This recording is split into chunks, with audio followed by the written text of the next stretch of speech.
What's up, brother? How you doing? How you feeling? Have you seen your mother? When you see her next time, tell her that I love her. I was crashing in the living room like Donald Glover. No heat, had to use the hoodie for my covers. Contemplating life. Yo. What's up, brother? This is Tbrown. What's up, brother? This is your boy Troy, and welcome to the What's Up, Brother podcast. Now, how you guys doing today, man? You guys know we back with another one. How you doing? How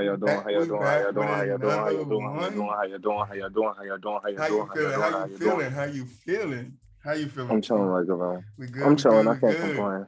How you doing, brother? I'm good, man. I'm good. Glad to be here. God blessing us with another day. So that's great. Yeah, we able to bring you guys another podcast episode. So we good. That's right. You guys know how we like to start this, man. We want to thank you guys, Thank you. Because you be the guys that be watching over on YouTube, right. Listening on Spotify, Apple Music, or any other, listening service that's out there. Because there's a couple that comes with the app that we use. Territory. So, yeah, we just want to thank you guys, man. We appreciate the love, man. If you are on YouTube, don't forget to hit that like button because it really helps us out. And subscribe. Yeah, really. And subscribe to us if you like us, man. We just gained some. I ain't tell T, but we just did gain 2 new subscribers over there. So we want to. How dare you? We want to thank you guys for for subscribing over there. And let's get it, man. We got another guest in the building. And we just gonna get him up in here, man. We see you guys when he get here. He getting there. There we go. What's up, bro? What's good, brother? What's going on? I'm chilling. What's going on? Word. Thank you for stopping by, bro. Most definitely. Glenn, I don't think you ever met Tbrown. Tbrown grew up in the same area as us, but stayed out of that street life. Glenn Tyrone. Glenn, we want to thank you for coming, man. We want to thank you for stopping by and showing us. Share some of that time with us, man. I know we had a conversation, man. You was looking forward to coming on, man. We was looking forward to you coming on. I think today gonna be a really good one with your insight and some of the things you've been through, man. So we always start the show off, same way. Introduce yourself, tell the people a little bit about yourself. Tell people about yourself. My name's Glenn, or Glenroy, from Jersey City, born and raised. Right. I got West Indian blood, you know what I'm saying? Jersey City. City. Yeah, I went to the military about like a year and a half after high school. Right. I did like 6 years. Came out. Now I'm in school. I'm trying to teach. Okay. Nice. What's up? That was amazing. I'm on my way to being a phys ed teacher and a coach. So okay, that's what's up. Where at? Where you looking to go? Well, I really want to go to Lingham. Okay, yeah. Where we from? I want to be in our community because I feel like nobody gonna be able to understand the kids in our community better than the kids from our community. Like I've been saying this for several weeks now. Like, yeah. For real. You know what I'm saying? I want to, like a lot of people are plagued with teachers that come in from different areas and don't know the environment. They might. The only ties to the community that they have is whatever they in school with. You know what I'm saying? But at the school they right back on the highway getting up out of here. Yeah, get right back to their hometown. I totally agree with that. Right. I mean, like I would love to be able to afford a home in Jersey City. You know what I'm saying? To live in Jersey City, but like for real, you know what I'm saying? But like it is what it is. Like, you know what I'm saying? I do want to teach in Jersey City because I want to see a change. Yeah, you want to give back too, man. That's the point of the podcast, man. We want to give these younger kids, especially in Lincoln, a different route. Yeah, we want to give them a different route than the street life, man. It's too many of our kids, becoming susceptible to the street life and dying at an early age when they don't even know what life is about, man. So I love to hear that because I actually got a little idea that I want to follow through with. We're trying to get permissions from all the schools to go and record some of the basketball players play ball so we can get them some exposure and get some scouts looking at them so we could get him up out of here, because we don't have that type of stuff either. We don't have people coming out of Jersey City. I know one of my previous guests, Angel, Angel, he mentioned that we had a Jersey City guy that's in the NFL, play for the Falcons.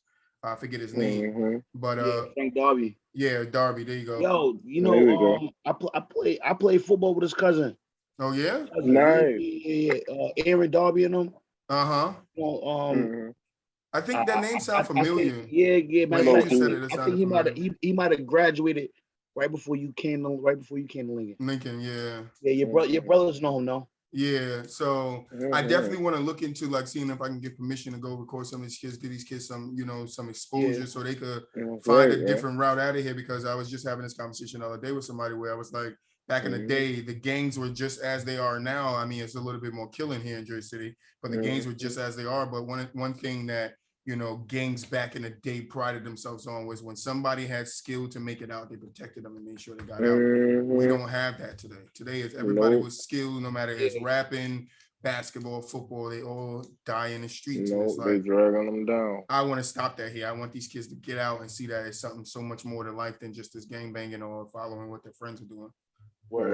So it's good to hear to hear that somebody the fellow person that grew up in the hood, fought in the hood, was we both were susceptible to gang violence, and to want to give back and change and give back to these younger kids, because they don't have nobody, like you said, giving back to them. When we didn't really have nobody back then, and I mentioned this in another podcast, we didn't really have nobody back then giving back to us. Like, we had to figure it out ourselves. Like, we had a gym coach at a 14 school that played in the NBA, nigga. And they wasn't giving no tryouts, no workouts, no nothing. Like, hey, yo, what's crazy? They bring nobody to the school to look at anybody.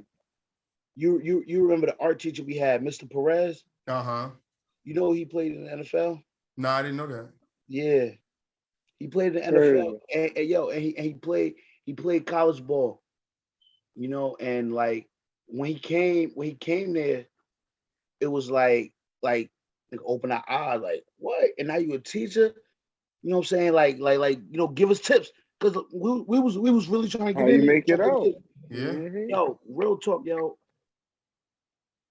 Somebody on our coaching staff, on like the high school team coaching staff, never even been up that way with him. You know what I'm saying? They was just like, well, if he was that good, he'd still be in the NFL. So don't take no tips from somewhere along that lines. You know?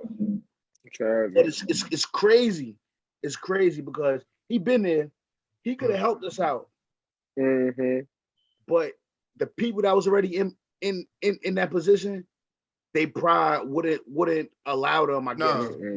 Wouldn't allow them to go to him and say, "Yo, how could they let somebody that's not in the NFL, like you said, come in and teach you guys something?" Yo, it's crazy because all you gotta say is, you know what I'm saying? Help me get these kids to that level. Show us the route you got there and what these kids need to do. You don't gotta come. Give us some pointers. You get what I'm saying? Right, or at least help us keep them on the right path. Help us get the kids up out of there. And then on top of that, why ain't he trying to step up and let them like try and do the same thing? You just coming in there being an art teacher. We had prideful ass coaches, yo. Yeah. You know what I'm saying? And the sad thing about it, yo, like majority of the time I was at Lincoln, nigga, we was ass. Yes. Football. Ass. Basketball, we were all right, but basketball niggas was nice. Yeah, we was good. You know what I'm saying? But in football niggas was ass. And we used to get our asses doggone, bro. But after a while, you know what I'm saying, the program began to develop. Yeah. You know what I'm saying? Like, because you need the right people in there too. Yeah, that too. And like, you know what I'm saying, like my first couple years, maybe like my freshman and sophomore year, it wasn't a lot of the players wasn't bought into the team. You know what I'm saying? Yeah. It was just like, you know, they like they didn't play football or whatever. You know what I'm saying? Like everybody wasn't really, you know what I'm saying, fully dedicated to the team. Yeah. But then like, you know, I think my junior year we won a couple games. You know what I'm saying? So now, so senior year we came back. You know what I'm saying? People came with a different attitude. We had like other freshmen that came in. That they used to ball. You know what I'm saying? They was balling like for a while. Because you needed an identity, and I think that's what Lincoln was lacking back in that time. That was lacking the identity. You need an identity. Once Lincoln got some football players that's been playing for a while. You know what I'm saying? Like they came up playing like PAL and rec. Mm-hmm. You know what I'm saying? Lincoln was nice. Yeah, Lincoln started PAL days. I remember that. That's where you broke your finger. It was nice. Yep. You broke my thumb. Yeah, Lincoln was a joy, man, but they could have definitely did so much more than what they did for us, man. Yeah, absolutely. Absolutely, yo. You know what I'm saying? Like, I still think like it didn't really, it hindered us. Mm-hmm. You know what I'm saying? They didn't really put us in the positions for us to really succeed. You know what I'm saying? And I think and a lot of that goes back to, you know what I'm saying, the teachers that didn't really care, yo. Like, there's a lot of those. Like, yo, but I was blessed to have, you know what I'm saying, some teachers that cared, like Mr. Smith. Yeah. You know what I'm saying? Like, I had him, like, yo, since my sophomore year in high school, I had like advanced math classes. You know what I'm saying? Because of the program that I was in. Yeah. So, son, them shit was hard, bro. Yeah, advanced math classes is crazy. And I love math. Nah, real talk, yo. Like, them shit's in the like joke. my sophomore year, I had to take like it was like algebra 2 and shit. Advanced algebra 2, advanced geometry.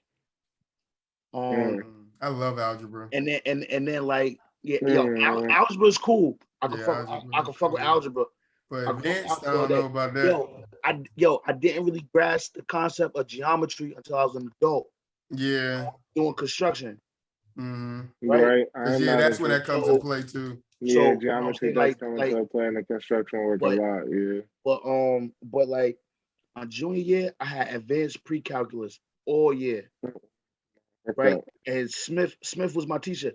Yo, I'm talking about, I used to, like, yo, if I had a sub, I was going back to Smith class so I could finish the work that I didn't do. Yeah.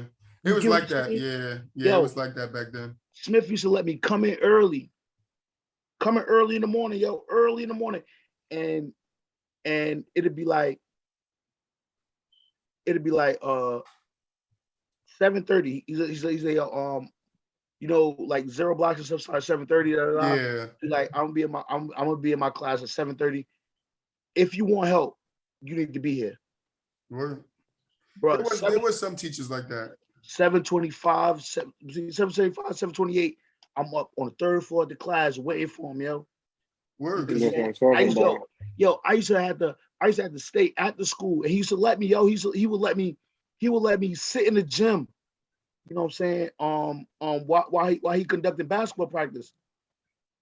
Nice. And then I got to do my work. You know what I'm saying?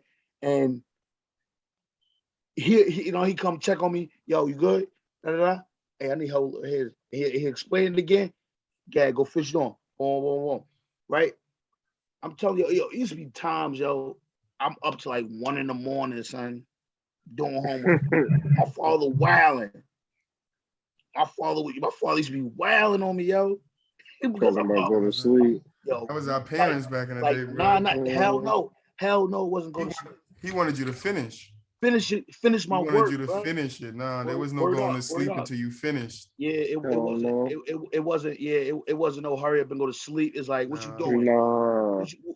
What you doing all this time? You know what I'm saying? That you can't get your work done. Right. You know what I'm saying? What you been doing in school that you get home and you can't do the work? Listen. That shit hard. That's really what it is. I'm trying to figure it out. I'm trying to figure it out, Dad. You gonna come help me? Stay up to 1 o'clock in the morning with me? Real talk. So my senior year, you know, like the end of your junior year, you know, you go talk to your guidance counselors, right? Mm-hmm. And then your guidance counselor tell you, you got these credits, blah blah blah. You can do this, you can do that. You know, like the advanced courses weigh a little bit more in your GPA and shit like that. Yeah. So like I had everything that I needed to graduate. I just needed like English 4, you know, stuff like that, like just regular shit. Yeah, regular courses. Gym, health, or all of that. And I told like, listen, take me out of any advanced class that you got me in. I don't care. Like, I don't want to be I don't want to be in the magnet no more. I don't be nothing. Like, I was so broke by that shit, bro. Like, I just draining, bro. Yeah, I just said, man, one thing I don't wanna get discouraged, and then what I'm saying, and then it's just like I just say fuck it. Yeah. And then I what I'm saying, I end up having to go to summer school to graduate, or end up having to do another year to graduate. Nah, I couldn't. I don't know what it's like. So I just said, take me out to advanced classes, and I just had regular senior courses, and then some electives and stuff. Okay. But yeah, other than that, high school was cool. You know what I'm saying? I wasn't as focused as I should have been. We had a lot of us could see that. But like, it was fun. I had, and it wasn't like I didn't have the opportunity either, though. You know what I'm saying? Because we like the Young Gents Club. You know about the Young Gents Club? Yeah. Those was in the Young Gents Club. Like, they used to take us on college tours. You know what I'm saying? Like we went to mad HBCUs. Morgan State, Delaware State, Lincoln University. I wish I went to those like HBCUs. I wish I went to more of those. I probably would have been more inclined to go to college. Almost every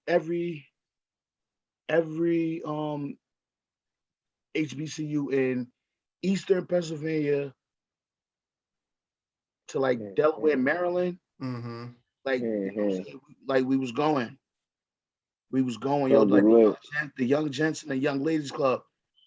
Mr. Galloway and you know what I'm saying? They you went to Lincoln? You went to Lincoln, Tyrone? Nah, Tyrone went to I went to Ferris. Ferris. That's where I graduated from. Went to Ferris. My first 2 years I went to St. Anthony's, and my junior and senior year I went to Ferris. Okay. Yep. Yeah, his father tried that. We definitely did go to those college fairs though. Because it used to be other schools like like Snyder had some kind of equivalent to the Young Gents. They all had a little something, but it was all toward their own magnet, like how fucking Lincoln had they were more predominantly for like that beautician and cosmetology frame, and then Snyder would perform arts, and then where I was at was Ferris was their business and like learning like type of deal, like that type of area, like the entrepreneurial shit, and then they had Dickinson with their ROTC program and shit. So I feel like they only did that shit according to like those type of things that they had going on.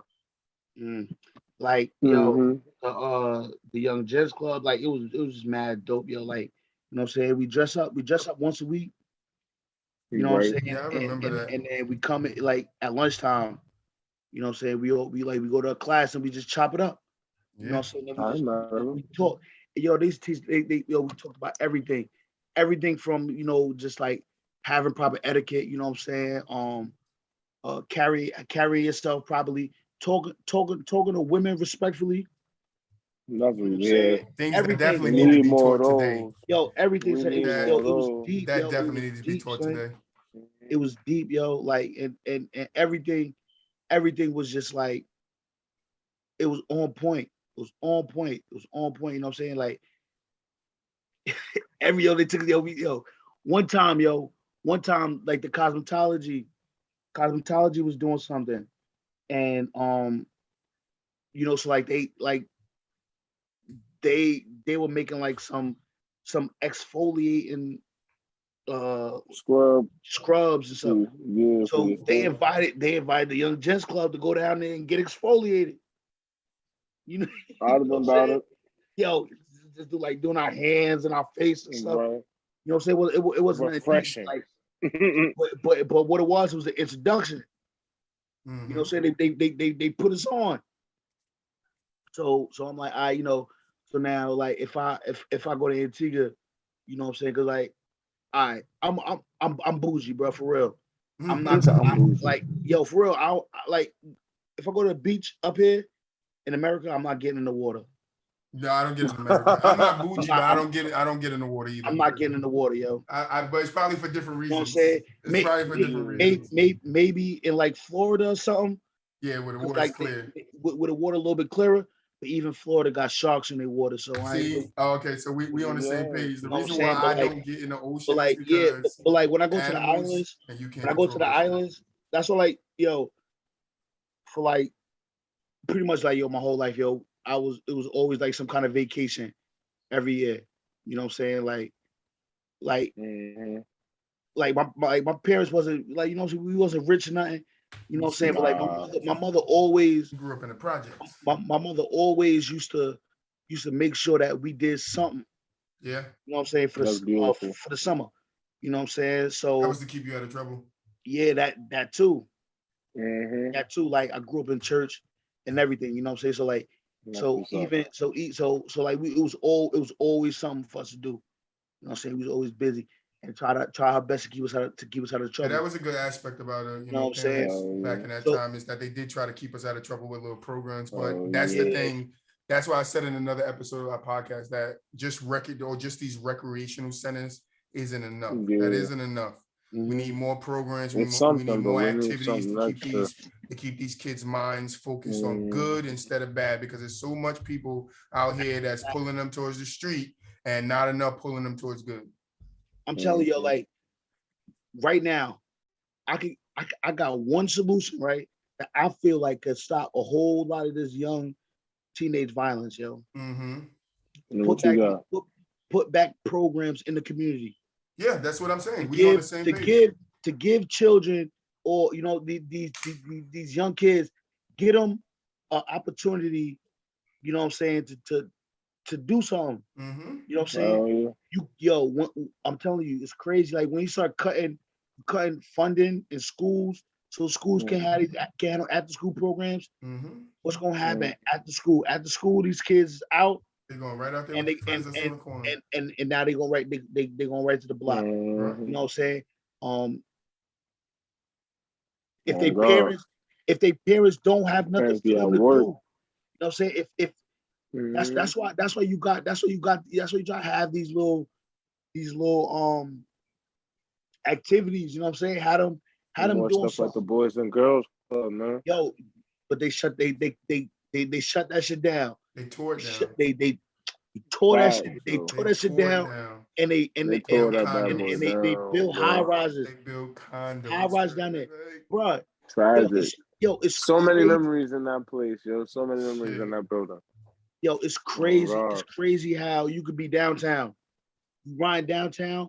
As soon as you get by Lafayette and Booker T, it's like you going into a whole different place. Like a whole different world. City, yeah. Whole different place, not a different city. A different world. Different place, it's crazy. Yeah, because they gentrified it already. They got what they wanted from down there. It's crazy, yo. What was not Duncan Projects? What was those projects that was right next to what's the name? 22 Park? Not 22 Park. What was that other high school? I think it was Montgomery. Yeah, I think it was Montgomery Project. You talking down behind County Prep? That's the high school. Yeah, County Prep. Yeah. Them Johns was abandoned for a minute. They've been kicked people out and didn't know what to do with them things for a long time. No, they knew what they was going to do with it. See, they knew they was going to do it, but they just needed the funding. Yeah, or I think they must have had some kind of backlash under it was a plan. So back in 2009, there was a big power move where these people bought up a lot of property in Jersey City, a lot of buildings in Jersey City. Oh, so right after the market crash in 08. Yeah, they didn't move, and now in 2021, all those buildings that was bought back then, all the lots that was bought back then, they all getting built like high rises built on them now. So it took them years to do it. That's why I said they probably needed funding, or they was in courts trying to work out the details of their deal. Yeah, because they're like they'll tell you, right? We about to knock down these They about to knock down. I don't know. I never lived down there, right? But if you just look at that shit, Joe, one building got to have at least 150 apartments. Yeah, it's a lot of apartments in them buildings. Oh, God. You know what I'm saying? And then you knock them down. And you're not even helping. You're not helping none of these residents. You get what I'm saying? But you gonna promise. You gonna promise everybody, yo, we gonna have you come back. You know what I'm saying? Some people did go back, but not all of them. Because there ain't no way. There's no way you can get all of them back in there because you're not even making half. You're not even making half for the housing rent went up. Available. Yeah. You get what I'm saying? Yeah, that's right. And it's a lot of. You are right. It is different. Like it's a structure. Yeah, it's a structure. You know what I'm saying? And I'm telling you, it is, man. Like you hear it in the documentaries. They call it projects because that's what it was. It was a project. It was a project. You know what I'm saying? They wanted to see how it worked. They wanted to see how this should have worked. Trial and error. 100. You get what I'm saying? 100. Maybe we're putting the crack game in there. Like you like, come on, it's man. Like they test subjects. Yo, you gotta do this. That's what I said. They tested it out with crack. Like I'm like you listen to the shit they got in New York. Like you know, like I listen to stories on YouTube all the time, like about like just urban housing from like years ago. You know what I'm saying? Like you hear people talking about it. A lot of people that like went into like drugs. You know what I'm saying? Because of their predicament. You know what I'm saying? They talk about, you know, a old lady living in one of these project buildings and the elevator not working for months at a time. She lived on like the 10th floor. Oh God. Oh, that was in our hoods all the time, bro. Like what kind of crazy shit is that? Yeah, they didn't care, bro. And the crazy shit is this shit's still happening today, yo. Yeah, it is. It's like some of the good things that we had back then. Smell like piss. It's like some of the don't know how to act. The behavior is 10 times worse. And then you know what's crazy though? Like I don't want to like try to like make excuses for nobody, but at the same time, yo, if you ain't got nothing, you know what I'm saying? Find a way to get it. That's one thing. That's one thing. That's one thing. If you don't have nothing, you either gonna continue to not have anything or work for something. Yeah. Or you gonna fight to get it. You gonna get tried. That's what I'm saying. You and you gonna get it by any means. You know what I'm saying? Out the mud. You get what I'm saying? And people get put in these tough predicaments, and then you know what I'm saying. And it's just it's bad. Yeah. You know what I'm saying? We see that. We see it time and time again. It's like it's just a repeating cycle, and it's crazy because it's like we don't have too many people, and we're just speaking about our area. We don't have too many people in our area that's stepping up trying to figure out a different way or try to get those good things that we had back in the 90s that were working for some of our kids back. Like the things that they took away, the funding that got taken away from these programs. Like I used to be in school, like Glenn is alluding to. You know, I used to be in school and they used to have a thing called joint activities where it was, I forget how many schools, I think it was like 7 to 12 schools. And we all went on trips. Yeah, we all went on trips. We went camping. We went to the chocolate factory. We went to the White House. We did all these things with all these different schools and they don't have stuff like that. I think I was in the 4th grade when I did joint activities. Camp Bernie. Yeah, Camp Bernie. Camp Bernie. Yo, I had mad fun at Camp Bernie. Camp Bernie. Me and Nate. I don't even remember Camp Bernie. Yo, I don't even think I've ever been Yeah, there. I went to Camp Bernie, bro, twice. I've been to Camp Bernie, and then the year after I went to Camp Bernie, they switched the campsite, and it was the School of Conservation, which is another campsite. That one was good too. But you see what I'm saying, though? Like we had programs. These programs in the school would you know what I'm saying? They introduce you to things outside of your city. We had a program in Lincoln called SAFE. SAVE, SAVE. No, it was SAFE. SAFE. No, it was one of the two. I don't remember. It's so long ago. I don't remember. It's either SAFE or SAVE. But they used to go around the schools. They used to go around the schools with their own little things. They'd go around the schools and have these little talks and stuff like that. Lincoln used to have a program like that because my guidance counselor wanted me to get involved with it. And I did it for like 2 days, but I was such a bad kid. I was like, I'm not doing this shit. I'm not doing it. Fuck that nah, shit. yo, I think I'm telling you right now what I think your problem was, yo. Yeah, I was bad, bro. Not all right. If that's how you put it, that's how you put it. Right there. Nah, yo, funny bad motherfucker, yeah. I'm gonna tell you, yo, like his brothers used to get in a lot of shit, like, and so like when he came in, he was just like, all right, if I see my brothers in anything, I'm in it. I gotta get it. Yeah. That's how my father raised us. Yo, and his brothers was, you know what I'm saying, like the gang like they did affect my brothers, yes. They get to it, and then he come in there. No matter what time, he could be at the end. Right. at the end. And I'm ready, bro. At the end, he come back and it's right back to the top. Yep. Right back. You gotta get it. We gotta get it again now. Yeah. Get it again. Like, nah, I missed it. Nah, I want some too. We gotta get some, bro. We gotta get some of that. And I wasn't really a fighter either, but it was like pull up in his loafers. It was like we ride together, we die together. Like we was bad boys for life, bro. But my brothers were more into the streets than I was. I was more a little bit more reserved from it, even though I was around it because of my brothers. He was right. But I'll tell you my biggest problem, like back in the day, I was searching for something I wasn't getting at home. That was my biggest problem. I was searching for something I wasn't getting at home, and I couldn't find it anywhere. So I acted out. That's the simplest way I could put it for people. Damn, that sounds like something similar, like what my brother was alluding to. You know what I'm saying? Something like that. Yeah. Like at sometimes he I guess people used to try him. You know what I'm saying? Because he was quiet. So he like, you want me to act out? You know what I'm saying? I'm gonna act out. Yeah, I'm gonna act out. But you know what I'm saying? But it was just like to prevent people from to prevent people from coming at you, you gotta fall in with the crowd. You get what I'm saying? So it was I never was like that. That's why people always fuck with me all the time, because I wouldn't fall in. I just take it and call it a day. I still stayed being me. I still stayed true. Yeah, that was true. Tyrone stayed out of trouble. I tried my best to, but like Glenn alluded to, with my brothers, there was no staying out of trouble for me, because then it was like, oh, that's the twins' brother. We gotta get this. I'm like, all right, let's go. Like, I found out something. I'm not proud of this, but I found out something.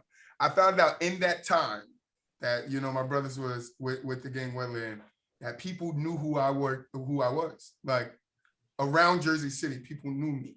Yeah, like for fighting, and I was like, how? Yo, for real, like the same thing happened to me too. Like, but it's like people like, yo, yeah, I remember you used to be fighting, you be fighting this, you be fighting that, and then I just be like, damn. Oh damn, for real. You know what I'm saying? It's like, it's crazy because like I always try, like I was always try my hardest to stay low key, yo. Like I never. See, that's what I'm saying. I never fought that much, so for people to know, I was like, I always like, I don't, even now, I don't like, you know what I'm saying, all the attention on me, or like everything like in my face. Like I don't like that shit. I don't like that shit either, bro. Nah, I'm with you. Nah, like I would rather be, you know what I'm saying? Like if I could slide under the radar every time and be good with it. Yeah, I mean, it's peaceful. It's peaceful. Like you don't gotta deal with nobody else's drama, man. Slide to that motherfucker every time and be cool. Right. So let's get into your army days. What made you want to go to the army, man? Right. Perfect segue. Yo, I'm good like that. Yo, all right, so Pete, 08, I graduated high school. You know, so just like, you know, playing in the streets a little bit, you know what I'm saying, and then like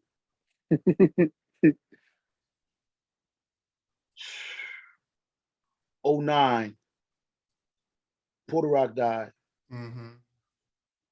Then Blue died. Then Banga died.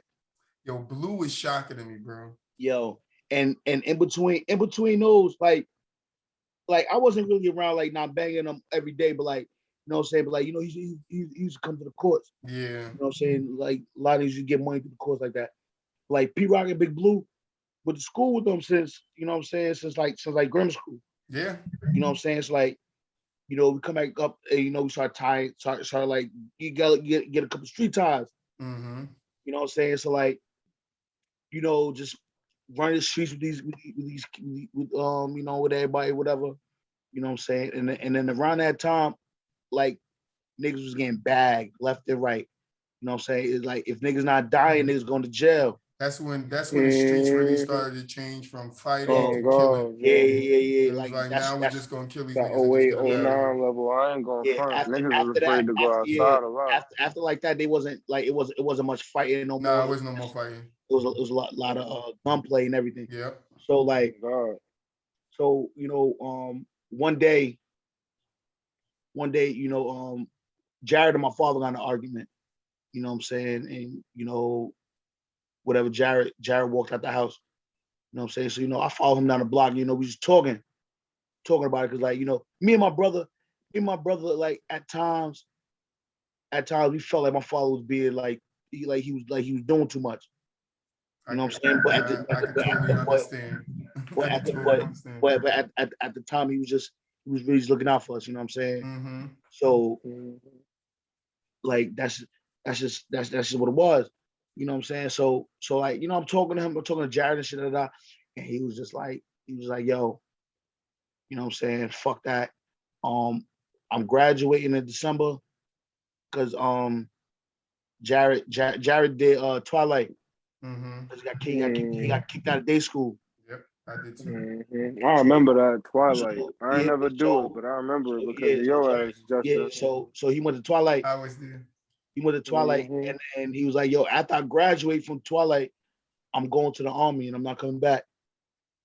So I'm like, going to the Army? What the fuck is wrong with you? Why you about to go fight for this country that don't give a fuck about us? You know what I'm saying? I started wilding on him. And then he was just like, he started just, you know, breaking shit down to me. You know what I'm saying? It's like, yo, like, I'm going to just use them like they use us. You know what I'm saying? Like, I'm gonna go and That's why a lot of niggas going to the Army. I'm gonna go. Use their benefits. I'm going in there to make myself better. It's not about. You know what I'm saying? For anybody else, you know what I'm saying? I'm going there to make myself better, and you know, I get them to pay for my schooling. You know what I'm saying? Something like that. So, you know, we talked about it a little bit more. You know what I'm saying? And then I'm just like, I hear you, but I can't get with it. I ain't mad at you. So,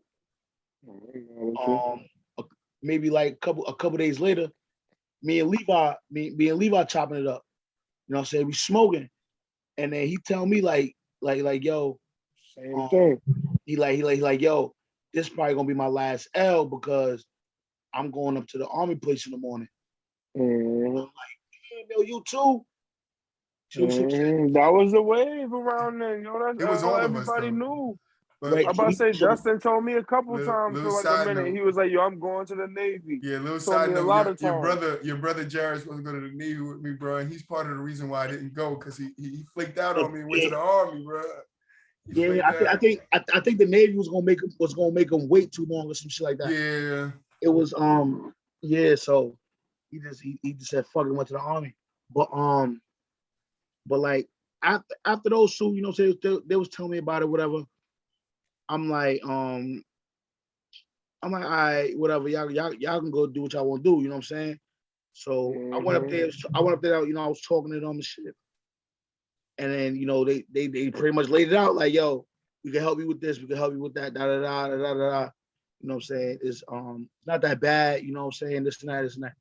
So I'm like, all right, you know what I'm saying? I do it, you know what I'm saying? So I did it so that my brother can get promoted. Right, for like you know, pretty much recruiting. Mm-hmm. You know what I'm saying? It's like he got promoted for that. You know what I'm saying? It's like, you know, I went to the Army and shit, and I'm like, I did a test, and then I had the opportunity because my uncle was telling me like, yo, you score high enough, don't go back to that Army office. go in there and talk to the Air Force people. So I'm like in my head, I'm telling him like, I go talk to them. I see what they got. You know what I'm saying? But in the back of my head, I'm like, nah, I'm going to the Army because I want to shoot guns. I knew you was gonna say that shit. I don't want to planes. I don't want to be bored. I don't want to be bored. I don't want to be sitting behind a computer all day because I'm a fall asleep. Right. You know what I'm saying? I want to be out there. I want to be out there running and gunning and doing all this crazy shit. So they like, you know, they're like, all you need is a 31 to get into the Army. You said I got a 32. Nah, I ended up getting like a 65 on the test or something like that. And I had that. I could have went to the Air Force because you need like a 50, 51 around that. Air Force or something like that. So yeah, Air Force and Navy you need a 51, and Army and Marines you need a 31. So, you know what I'm saying? I'm like, I always said I'd end up going to the Marines. Nah, I wasn't doing that. Off rip. Built for it, bro. Off rip, I said I'm not doing Marines. I'll have to do it. I said I'm not doing Marines, and I see you 6 months, bro. And I'm not doing I'm not doing Marines. I'm not doing infantry. Like if like that was out. It was out. I wasn't doing infantry, yo, because like, don't get me wrong, yo. If you do infantry, son, you different. You different. Like, what did Mark say when he was on the show? Yeah, different kind of stupid. I'm telling you, yo. I'm telling you, son. I'm telling you, yo. You really got to be a different kind of nigga, yo. To go, yo, dead ass, yo. I'm telling you, listen. My homeboy, one of my best friends to the day I die, right? Met him in the Army. He told me by the time he was in Afghanistan, all he had was his book bag, right? The little rucksack that you carry around when you do your march and shit. All he had was that for cover. In the middle of a gunfight. Crazy. Huddled down behind a book bag. His computer was fucked. He had bullet holes on his computer because this was in his bag. It was getting hit. You get what I'm saying? But he kept that computer though. Yeah, he did. He survived. It saved my life. I'd have kept that shit for a memento. You get what I'm saying? But like, I'll carry that bad boy on my chest. He prayed. Yo, for real. So like, but yeah, yo, the reason I joined the Army, yo, and I tell people this all the time, yo, I honestly felt like I would have got killed or been in jail doing numbers. Because fucking around in Jersey City. Because of so real talks like once I had the chance, I was hesitant, of course. You know what I'm saying? I'm hesitant because like I'm like, yo, nah, my niggas gonna forget me, or I'm just not that they're gonna forget me, but like I just don't want to be away. I don't want to be away. You know what I'm saying? Because you know what I'm saying? I didn't want to leave. So used to it, it's like like a culture shock. It was a comfort thing as well. You know what I'm saying? Like, yeah, this, you know what I'm saying? This is what I'm comfortable at. You know what I'm saying? But like I ended up leaving, and you know what I'm saying, and I went to the Army January 25th. Something like that. Shout out, that's my daughter's birthday. I started basic training February 1st, and I was in Afghanistan like October 13th or something like that. Between the 13th and the 17th, I was in Afghanistan October that same year. So what is that? A couple of months later? Yeah, like 4 or 5 months later. 10 months later. Yeah, no, it's like 9-10 months. Yeah. Yeah, like cause like I did basic training. Basic training was from February to April. Like February 1st, like April 9th or something like that, right? And then after that, I had to go do my job training. And my job training was 5 weeks. So from like the beginning of April to like mid May, I was doing job training. I came home for like 10 days. Right? Somewhere around there, between like 10 and 14 days. And then I went to Louisiana. Mm-hmm. I got to Louisiana. That was my first station, my first duty station. I got to Louisiana, right? I'm lying. Before I even got to Louisiana, my homeboy that I was training with, he called me like, yo, when you getting down here? I said like 2 weeks. He said, nigga, I just got my gear to go to Afghanistan. I said, what you mean? Excuse me?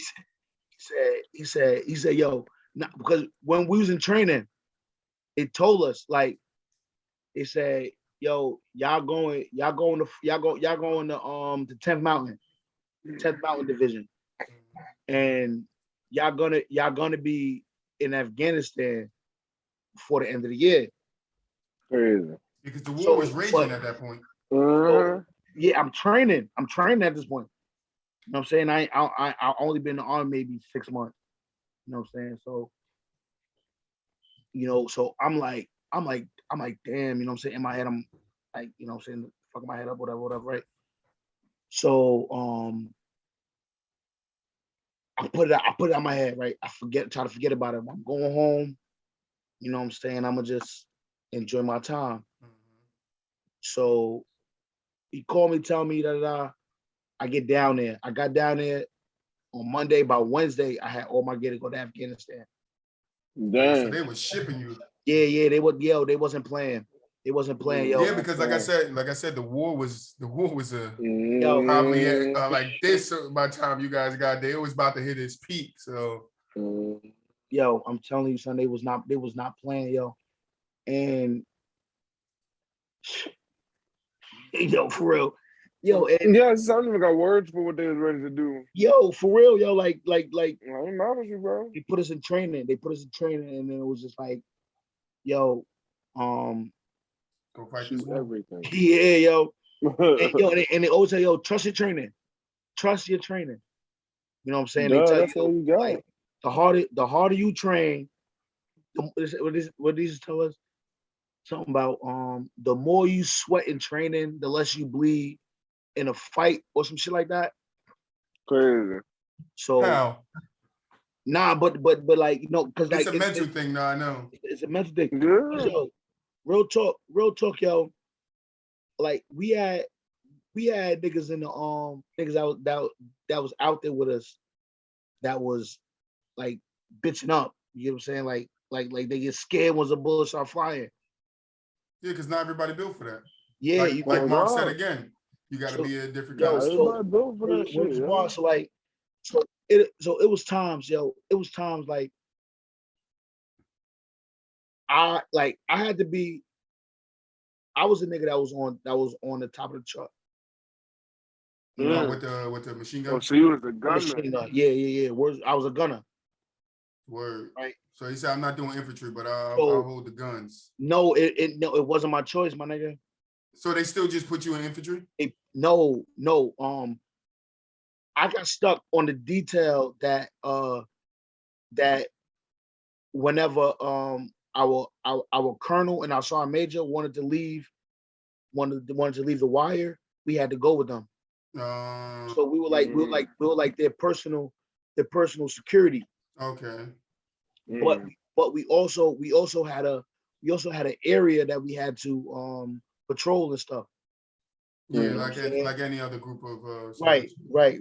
So if the colonel or the sergeant major wanted to go out early in the morning, whatever, and go do what they got to do, we gotta do that.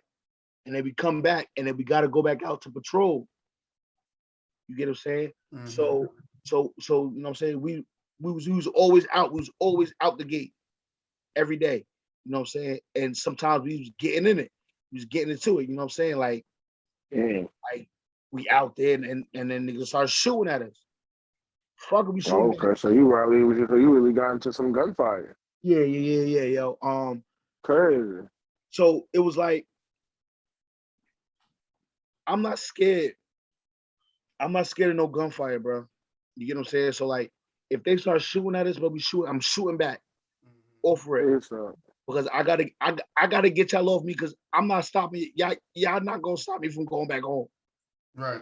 But I'm telling you, it's times when niggas start crying. Niggas be crying like, yo, I can't do it. And then it's like, yo, like you wilding because that's you dangerous. being scared is not gonna get you killed. It's gonna get the next person killed. Yep. You being scared gonna get me killed. So stay the fuck away from me.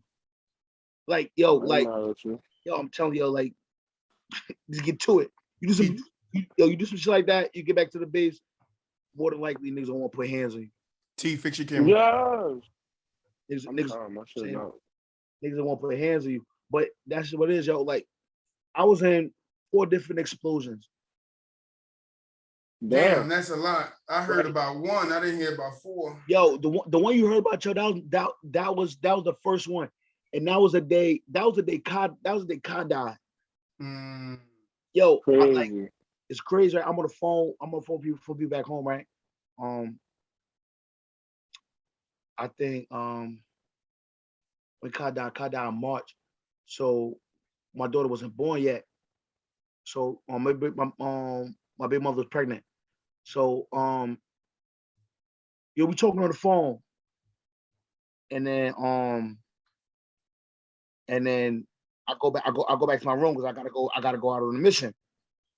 Right. So I get back to my room and I got a couple of minutes. So I'm like, all right, let me jump on the computer real quick. I jump on the computer and my she's like, yo, call me back. I'm like, I can't because I'm about to go out. What happened? It's like, I think your friends got shot. So I'm like, who got shot? What you mean? So, but she's not really trying to give me no details. So, I get back on and I'm like, yo, what happened? Somebody let me know what just happened. This and that. Somebody from Sellout Court. I'm on Facebook. Cause like I'm messaging people, nobody messaging me back. Like, yo, somebody from Sellout Court, let me know what's up. What just happened? You know what I'm saying? And then, I get a couple messages that, yo, Ka just got shot. He at the hospital, he in surgery. It's not, so I'm like, damn, yo, my head fucked up. I gotta go out on this mission. You know what I'm saying? We going out there and we was in the town being productive, bro. Like, we was giving supplies to the like third world country type deal. Yeah, like, so like we'll go, we get them water, we get them pallets of water, right? Or like cases of water. We'll get them school material. You know what I'm saying? Soccer balls, basketballs, shit for the kids, right? On the way back out, we hit a fucking ID that was buried. The shit was like it was an anti-tank mine, 100 pounds of HME. Right? I don't know if you know about HME. It's an explosive. It's like TNT, but it's like concentrated TNT. Yeah. Right? So it's like TNT times like 10 or something like that, right? So it was an anti-tank mine, 100 pounds of HME, and then another anti-tank mine on top. We rolled over that bitch, and that shit fucked us up, yo. You know what I'm saying? My driver now, he paralyzed waist down. Damn. Crazy. He was in a coma. He was in a coma for a couple months. God bless him. My sergeant, he was riding shotgun. He broke both his legs, one of his arms. You know what I'm saying? I'm the gunner, right? I'm like at the top. Like, yo, thank God, yo. Like, I wasn't that physically hurt. You know what I'm saying? Like, I fucked up my ankle, my tailbone, my shoulder. I had a concussion. You know what I'm saying? I had lacerations. Like, I had like a cut on my forehead, a cut on the back of my leg. You know what I'm saying? Shit like that, but that's minor. You know what I'm saying? Compared to, Yeah, 2 broken legs, an arm, niggas in comas and got paralyzed. Yeah, basically you can still fight. Yeah. So that's automatically, that's what we're gonna do. So in my head, Joe, I said, I bet I'm about to shoot everybody. Oh God! I mean, at that point, what do you? In my head, on my mother. That's what you trained to do at that point. You think automatically fire back. You just got that was my first thing. Make sure your niggas is good and fire back. I'll get up there. I'm gonna grab this weapon, and I'm letting loose. I tried to get up. As soon as I got to my feet, I realized that my ankle was almost broke. Like, damn. I pulled myself up, like fucked up shoulder and everything. I pulled myself up, and I went to stand, and I collapsed. Back into the truck, right? And then it was just like, all right, now I can't get up, so now I gotta worry about these people that's in here right now. You know what I'm saying? Do my best. It was a medic in our truck, you know what I'm saying? But the medic got his shit rocked too. Yeah. You know what I'm saying? So everybody not there. You know what I'm saying? And it was crazy. We had a cameraman in there. The medic need a medic. Yo, we had a cameraman. In our in our truck, right? Yeah. And this motherfucker, right? He told us, he said, I don't want to sit in this seat because last time I was in the seat, we hit an IED. So off rip, I said, I don't want him in our truck. I don't. He said, this nigga bad luck. Yeah, real talk. No, that shit is real when you're in war. Luck is real. I don't want him. I don't want him in our truck. I don't want him in our truck. And they like, nah, you gotta chill out. No, I was a private, yo. Oh, so you ain't had no say so. I had no say so. You get what I'm saying? Like they really respect me. You know what I'm saying? So you don't got no pull, brother. Sorry. Listen, when the shit knocked me out, when I came to, this nigga had the camera in my face. That's what I saw when I opened my eyes. When I opened my eyes, you know what I'm saying? I look over, he had a camera. I remember pushing the camera away, and I went to get up because I wanted to shoot some shit. And then you know, I fell back down, and then I realized that I didn't have a helmet because my helmet got knocked off. You know what I'm saying? My weapon was broke. You know what I'm saying? It was mad shit that was going on. You know what I'm saying? And a lot of this shit, yo, this nigga had recorded. This shit is on YouTube, bro. It's crazy. Like, you see, I share the link right now. Yeah, send me that link, bro. If you don't mind. That's crazy. I will put the link in the descriptions for you guys to go watch it. Because but the reason why is because it's real life. Yeah. But like, yo, I'm telling you, at one point you're gonna see me in there, you'll see me on the side smoking a mouth. Because like, let me tell you, yo, because like coming out, getting out the vehicle, right? It was hard because like the vehicle was fucked up, yo. Like the vehicle was fucked up. So just maneuvering to get out the vehicle was rough. Yeah. And I wasn't getting out. I wasn't getting out until I found my helmet. I ain't mad at you. You need that because you don't know if anybody watching. Yo, everybody was watching. Everybody, bro. That's why I said I was gonna get up and I was gonna shoot shit. I was gonna shoot everything because yo, and I mean after a while, you know what I'm saying? Like, I thank God that I was hurt. I thank God that I was hurt and I wasn't able to get up there and what you wanted to do. Act off of my emotions. Initial, emotions, right? Where's my yo? Because at the same time, yo, we ain't supposed to be over there in that fucking country anyway. You know what I'm saying? We over there. This is me personally. I don't think we're supposed to be over there. You know what I'm saying? We fight. A lot of people probably feel the same way you feel that y'all wasn't supposed to be over there. We fighting these motherfuckers for their country. Yep. You know what I'm saying? And I ain't like that shit. A lot of shit it was a political ass war, yo. It was political. It was. It was political. 100%. It was crazy, yo. 100%. You know what I'm saying? And I was upset about that shit because I was a private, yo, and I was 20. I think I was 21. I think I went to Afghanistan a month after my 21st birthday. Crazy. So like, you know what I'm saying? Like I'm young. They don't give a fuck about what I got to say. You know what I'm saying? But I'm saying my shit anyway. You get what I'm saying? Like I got in trouble. I got in trouble a lot. I got in trouble a lot for just like voicing my opinions.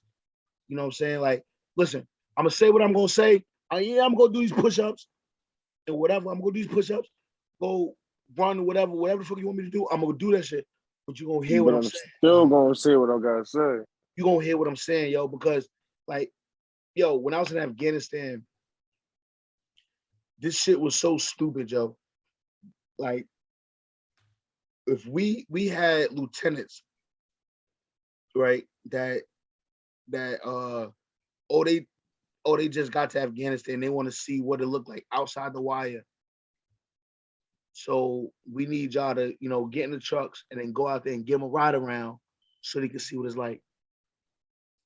Not in the time of war. You get what I'm saying, yo? I'm talking about almost every time we rolled out, we was either getting shot at or we was getting blown up. Crazy. Real talk. So the experience you just told us was your first time getting blown up? Not my first time. Damn, you was only 20? Nah, yeah, I was 21. I was 21. I turned the last explosion I was in was like a week after my 22nd birthday. Like he said, so from 21, yeah, literally like your whole year 21 was you getting my bombed. My 21st year of life, bro, was crazy. That was crazy. He said I could have stayed in the hood for this shit, bro. Oh God, man, it's crazy, yo. Damn. You know what I'm saying? And I got Purple Heart and everything. I was about to ask you that too. Did you get one? Like, I mean, if I was blown up 4 times, I want a Purple Heart too. Yo, but like, oh God, it's crazy. It's crazy that like the shit I've been through. Mm-hmm. You know what I'm saying? But at the same time, yo, like I gotta thank God because it's people that was out there with me that didn't come back. Right. You know what I'm saying? Or like they didn't come back. Fuck up. They didn't come back the same. You know what I'm saying? Come back fucked up. Like shit, you ain't even come back the same from that shit. Nah. Real talk. I don't think anybody comes back the same. It's only thing you could say that at that point you experienced getting bombed and know how to make it out that motherfucking shit. Yeah, God had a hold on you, bro. I'll say that God had a hold on you, bro. I'm telling you, son. I'm telling you. To get blown up 4 times and still be come out. I didn't even feel that the one I sent you, what I sent y'all, that explosion is the one that sits with me the most. Why is that? Like that was just the most traumatic one. Oh, okay. You know what I'm saying? Like I relive that shit still to this day. I know how you feel. It's a lot of things. You know what I'm saying? Too. Like time, like when I was zoned out, sometimes I go back to that. I go back to that day, or I might go to like other different situations. But like that one specifically is crazy because like I didn't even feel the explosion. You know what I'm saying? Like we riding. I'm telling you, like I worked out most of the details in therapy. Right? That's interesting. Because like I just been like it plays over so much, right? Sometimes it play and I'm like floating in the air, watching everything go, everything that's happening. Yeah, I know how you feel. You know what I'm saying? Like an out of body experience. You know what I'm saying? Like I'm watching the truck, and boom, the shit get blown. Like how they do in the movies. Yeah. When the shit be going in slow motion, and you see the hot sauce bottle float across. You feel me? Your face and shit. But like, yo, I'm telling you, looking for.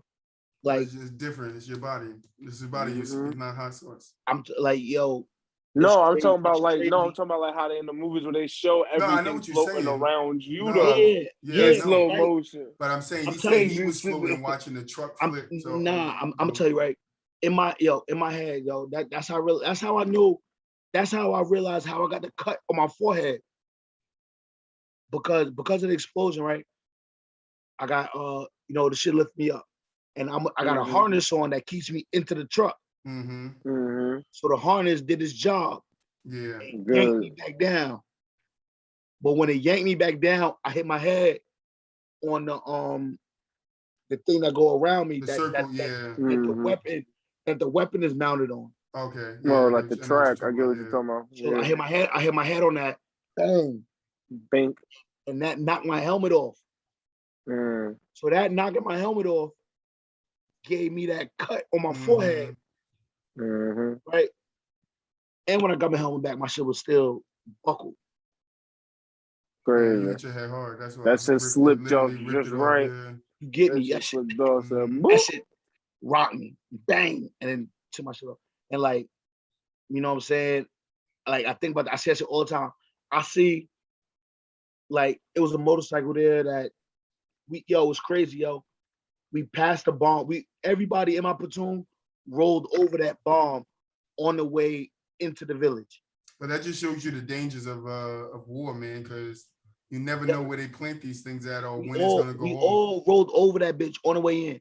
So come back out. The motorcycle was in a different place. Right?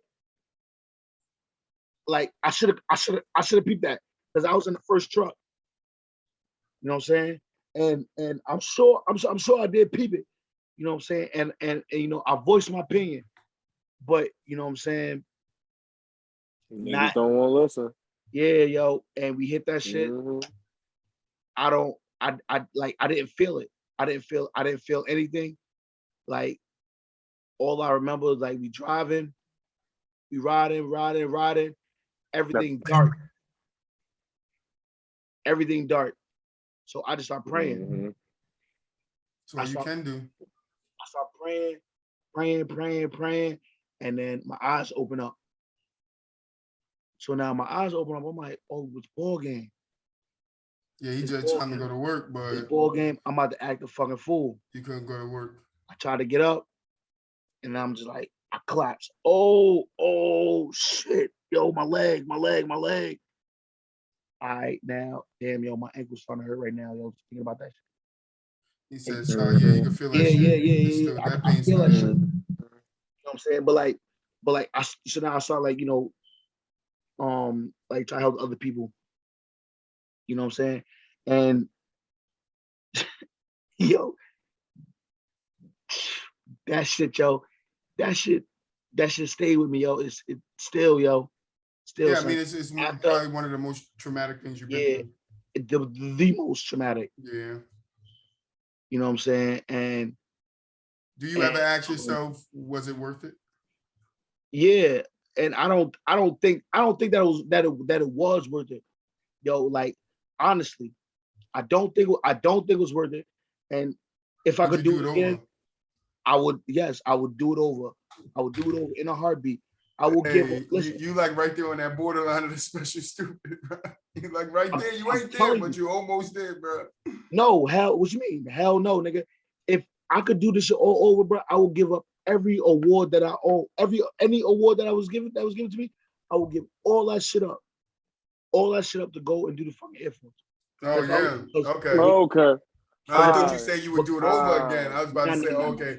Most people say gonna go back again, blown up 4 times. Nah, I'm going to drop some bombs. He said, I'm going to fly over some people's head and drop some bombs. Tell me, if I was in the Air Force, yo, one, I'd have set myself up. I'd have been set up different. Mm-hmm. You know what I'm saying? One, I'd have been prepared for the civilian world. Mm-hmm. If I'm in and I'm like, this is not for me. I'm not signing another contract. I'm just gonna get out. Then I could have got out the Air Force and then went and made some money somewhere else. And maybe in aviation, maybe in something anything else. When I got out the Army, yo, like, you know what I'm saying, I get my options is like police, fire, You know what I'm saying? Shit like that. I'm not generic shit. I'm like, I wasn't gonna be a cop. Like that's out. No. Like it's out. You know what I'm saying? Because yo, another thing in the fucking army, yo, niggas is racist. Period. Oh yeah, point blank. Period. Right. Point blank. Period. And if you know me, I'm black. I'm proud. I'm proud of being black. I'm black as hell. And I'm like, if you say some dumb shit, I'm gonna make you stand on it. Yeah. I'm gonna make you stand on it. It's like I used to get in the beast with like the people, like other soldiers and stuff. Like you can't say nothing stupid. You can't say nothing stupid, yo. Like you say something dumb about black people, even if it's a joke, I'm gonna punch you in your shit. And now you can't go tell. Because if you go tell, you gotta say what you said. You know what I'm saying? Mm-hmm. So like that's how I was moving. You know what I'm saying? And I seen it, yo. Like I made sergeant in 3 years. Okay. Right? I could have made sergeant sooner. You know what I'm saying? But I got in trouble because he's actually punching motherfuckers in the mouth. Yeah, that, you know what I'm saying? And like a racist first sergeant was on some bullshit. I got in trouble for reporting him. Exactly. Right. That's how it is though. Yeah, yo. But you know what I'm saying? So I was around motherfuckers who was bullied and who was bullied in school. Mm-hmm. You know what I'm saying? They was bullied in school, so they gonna bully whoever they in charge of. You know what I'm saying? Pretty much, like just like the way the cops act. Motherfuckers abuse their power. You see the way the cops act now? Like cops come to you, they just talking wild crazy, and you like, yo, like who the fuck are you talking to? You get what I'm saying? Like that's how they want you to respond. You got me fucked up. And that's how I'm responding every time, yo. Every time. That's how yo. I tell a cop in a fucking heartbeat, yo. Listen, you can't walk in my shoes, bro. You can't walk in my shoes. You can't walk in my shoes. So don't try to complain. Don't try to compare. Don't try to compare your shit to mine, bro. You doing motherfucking hallway monitor shit compared to what the fuck I was doing. That's true. Right. So like you can't, you know what I'm saying? It's like war's a different level, bro. Yo, so like I try, like that's why, like, yo, I don't even try to get into, you know what I'm saying, position with cops and shit. You know what I'm saying? Yeah, so like, same here. I try to avoid it all. So like, just do what I gotta do to avoid it. I know mad officers now, right? So like I won't, you know what I'm saying? I'm not getting into it with y'all, yo, you know what I'm saying? Nah. My uncle lieutenant, you know what I'm saying? And I got other people I know in the officers. Listen, I'm gonna try to go to them and get this shit handled because I'm not about to get in a pissing match with you.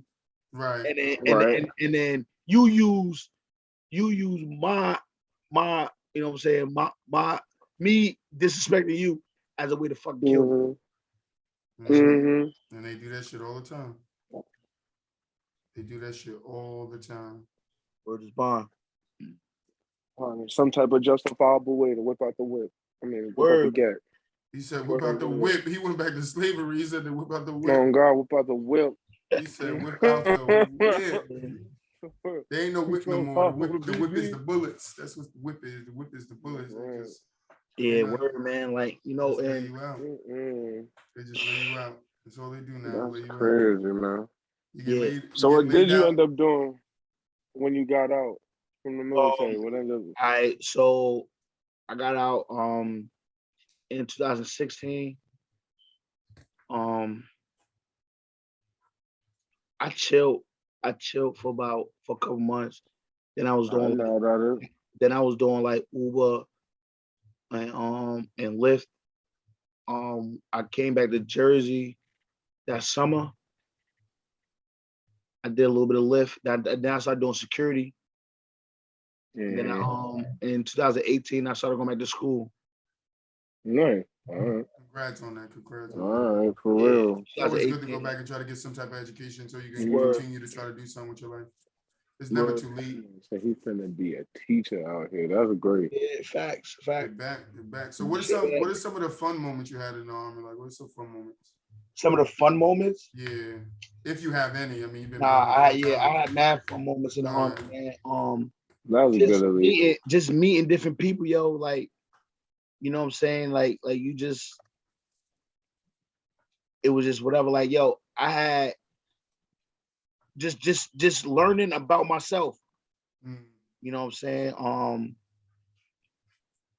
Learning cultures. That was dope. That's always dope. I spent the year in Korea, South Korea. Was you there with Angel? Yeah. Okay. Angel, and yo, you remember Gene? I think Gene was in your class. Allberg. I think Angel did bring up something about Gene too. I think he brought up that name also. Gene Allberg. I think I know who you're talking about. He had a brother Jimmy. Yeah, tall Haitian dude. Yeah, I think I know who you're talking about. His brother was there with us. Okay. Crazy. Matter of fact, I think his brother went the Ferris. Marcus. His name Marcus Allberg, Haitian dude. You know what I'm saying? The cool set. I was in class with Jimmy. You know what I'm saying? I was there, met up with his brother. I'm like, yo, I know your brother, yo. You know what I'm saying? Like we had classes together. Y'all have small world moments while y'all across country and shit. Yeah. Crazy. Yeah. That's crazy. It'd be like that. Yeah, yo. I was in Korea for a year. I did some skydiving. Oh, come on. I just was on the phone with my sister and my cousin. I'm like, who going skydiving? He's like, nobody answering me. I'm like, yo, am I talking to my damn self? That shit was who crazy. Who coming skydiving with me? They're like, I don't know what he talking about. You over there talking about skydiving. Crazy. Like, and my dumb ass did it twice. Nigga, it's not dumb, bro. He said I jumped out of a perfectly good plane 2 times. No. Damn, I'm lying. I didn't do skydiving. I did bungee jumping. Oh, see, nah, you crazy for that. I'm not doing that. I take it back. Sorry. Bungee jumping on your own. But skydiving, I want to go. I ain't doing neither one of them things. Feet. It's only 15,000 feet. We look up 15,000 feet. Yo, I was supposed to go to parachuting school. When I was in the army, yo, but because I got hurt in Afghanistan, I fucked up my ankle. They would have hindered you from landing. They told me it wasn't gonna be the smartest thing. Yeah, because you could have fucked your ankle up again. I could have, you know what I'm saying. And, them landings ain't soft, okay? No, absolutely. They slow. Abe, no. you know Abe, right? Yeah. Abe, he was he was in the airborne. Oh yeah? Yeah, airborne. So Abe was the reason that I wanted to do that shit.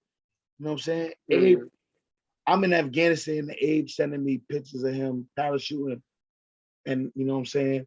And Abe up there, and he sent me pictures of, you know what I'm saying, the rest of the unit.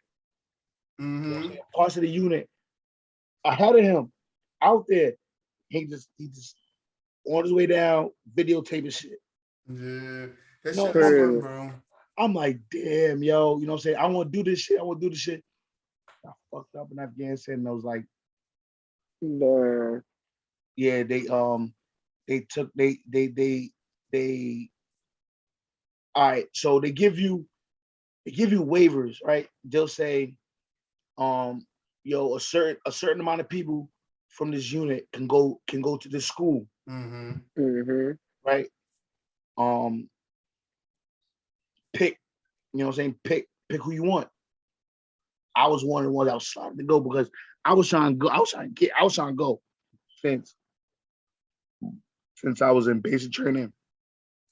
And because I was on the detail with the colonel and the sergeant major, like, you know what I'm saying, like they pretty much the people that run the unit. You know what I'm saying? So, you know, I was a gunner for the colonel. You know what I'm saying? So while we riding around, I'm driving. You know what I'm saying? Yeah, I want to you airborne? You airborne, sir? Oh, I wanted to go airborne when I was in basic, but I didn't get the opportunity to. Hopefully I get the opportunity when I get back. You know what I'm saying? Just like dropping that little bug in there, You know what I'm saying? And then once the shit came around, you know what I'm saying? The availabilities came around. He let me know, and I'm like, word, I want to sign up for it. He's like, I got you. You know what I'm saying? But then, after a while, I was like, yo, we won't give somebody else a chance because you're not gonna be able to go in there and perform like you need to. Mm-hmm. Right. And so like that was that. In Korea was rough, right? Because one, like I'm on the other world, on the other side of the world, you know what I'm saying? Mm-hmm. My daughter was a few months old. My daughter was born when I was in Afghanistan. Damn. I came home 2 weeks, right? And this was like the week she was born. The day she was born, I was supposed to leave Afghanistan, but because like I got hurt a couple months ago, and I still had like massive headaches from my concussions. I overslept and missed my flight. Damn. Right. So when my daughter was born, I was still there. I mean, I wouldn't have made it back in time. Yeah. Right. Saying, but like at least you would have been closer. I'd have been on my way. Mm-hmm. So by the time I got back to Jersey, my daughter's maybe like 3 days, 4 days old. You know what I'm saying? So I was home for 2 weeks, and then I went right back to Afghanistan. Mm-hmm. So you did multiple tours in Afghanistan? No, this is in May. So I did a year. Okay. Right. So throughout your year, you get 15 days of rest and recuperation. Mm-hmm. It's crazy. Right? So those 15 days, for those 15 days, Army gonna send you wherever you want to go. Mm-hmm. Right. I mentioned that. So, like in my head, I'm like, I'm gonna just go to Antigua. I'm gonna go to Antigua, and I'm gonna chill on the beach for 2 weeks. But then, like, this is before I went to Afghanistan. But then, I'm like, oh, I'm about to have a baby. I gotta go back home. You know what I'm saying? So that's what I ended up doing. You know what I'm saying? I was home for a couple weeks and I went back to Afghanistan. Was there for May. It was May. My daughter was born. Mm-hmm. I left Afghanistan in October. On my way back to Afghanistan, I was in Kuwait, and Levi was on his way to Jersey. Mm-hmm. So I go to the to the tent with the computers and shit at. So I go send Levi a message, and I walk through the door, and Levi walking in the other door. Yeah. Crazy. So I see him, and I'm like, yo, what's up, yo, oh shit, yo. So now, like we see each other, and like, yo, like the Army is just mad, like, yo, like you can't, is never too much. Like, no, I'm lying. You can never, like, it's like, don't do too much. Yeah, don't do too much. Like, yeah. You could be excited, but don't be too excited. You could be sad, but don't be too sad. Yeah. You could be, you know what I'm saying? You can be mad, but don't be too mad. Don't be too much. I ain't give a fuck. You know what I'm saying? That's my cousin. I ain't see him in like almost like a year and a half. You can't tell me nothing like that. You know what I'm saying? I'd have been jumping out the tent. I did not know if I was gonna make it back from Afghanistan. Right. I didn't know if I was gonna make it back. I saw him and we lost it. You know what I'm saying? So he ended up coming to Jersey. I ended up going back to Afghanistan until like October. And then came back, and then the next September I went to Korea. I was in Korea for 13 months, and Korea was depressing. Like it's just like I'm away from my family. The weather is fucking stupid, gloomy as hell, yo. Like, you know that Pokemon, the little the fat Pokemon, or is it like gloomy and shit like that? Nah, gloomy. Nah, that's one of them like glow. Some shit like that. It was like one of them psychic Pokemons. But like I'm telling you, it was like that little motherfucker was around everywhere, yo. Like it was mad. It was mad. Just putting a damper on your day. Just you know what I'm saying. These are good. Yeah, yo, real talk, yo. You know what I'm saying? It was like the only thing to do was to get drunk, yo. That's what Angel said too. Yeah, Angel said the same thing. Was get drunk. He was like, yo, bro, nigga was getting drunk as hell. Yo, like, mad at you. Like, I don't know. I was what, 22, 20. I think I turned 23 like right before I went. You know what I'm saying? But like, I was just over that shit, man. I wanted to be close to my family. You know what I'm saying? I called family in this motherfucking like 11 o'clock at night. You know what I'm saying? But it's like 5 o'clock in the morning, like 5 o'clock in the morning there. Yeah. You know what I'm saying? It's like, like the time. The big time difference, yeah. Yeah, you know what I'm saying? No matter. I wasn't able to reach nobody. Yeah, no matter what it is, it was just, it was rough. So how would you say your time in the military affected you? It affected me in different ways. You know what I'm saying? I grew up in the military. You know what I'm saying? I learned a lot about myself. But I think a lot of it fucked me up too. You know what I'm saying? So you think it was some good and some bad? Yeah, definitely some good, some bad. I think it might have been more good than bad. But like the bad probably was just a bigger situation than what the good was. Yeah. I think the good times outweighed the bad times. Definitely. But the bad results weighed more than the good. I totally understand what you're saying. Like it was, yeah. I totally understand. It was traumatic. So I think I can honestly say that the only thing that I feel like was bad or was good for me, like not the only thing, but like the main thing was good for me was like me finding out about myself. You know what I'm saying? Oh yeah. Like you gonna find out who you are. You gonna that's one thing we have heard. Real talk. You gonna find out who you are real quick. Real quick, you know what I'm saying? So are you a bitch? So or what advice do you have for people transitioning out of the Army? Out of the Army? Yeah.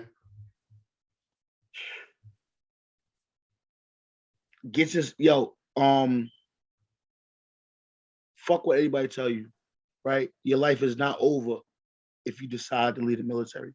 It's gonna be hard. It's gonna be hard at some point. Right. But I know what being miserable is just to get that check on the 1st and the 15th. You know what I'm saying? And it's more to life than that, yo. It's more to life. It's more to life after that, son. Like it's you got more freedom. You got more freedom. You know what I'm saying? You got you got your fucking rights. Yo, a lot of people don't know this, yo. But going into the military, you sign a lot of your rights away. You know what I'm saying? Yeah, we touched on it on another episode. You sign a lot of your rights away. So, you know what I'm saying? They sometimes they just do it. You don't have your freedom of speech. Nah, you don't got no freedom of speech. No, hell no, you got no freedom of speech in the Army. You got no freedom of speech. That's out. You don't got you can't plead the fifth. You don't got no freedom of speech. You don't got no freedom of movement. Like you signed up to do what the fuck you were told to do. Basically to be a puppet. Yo, it's crazy. Yeah, so what impact did your child have on you? My child? Yeah. What impact did your daughter have on you? You know what's crazy, yo?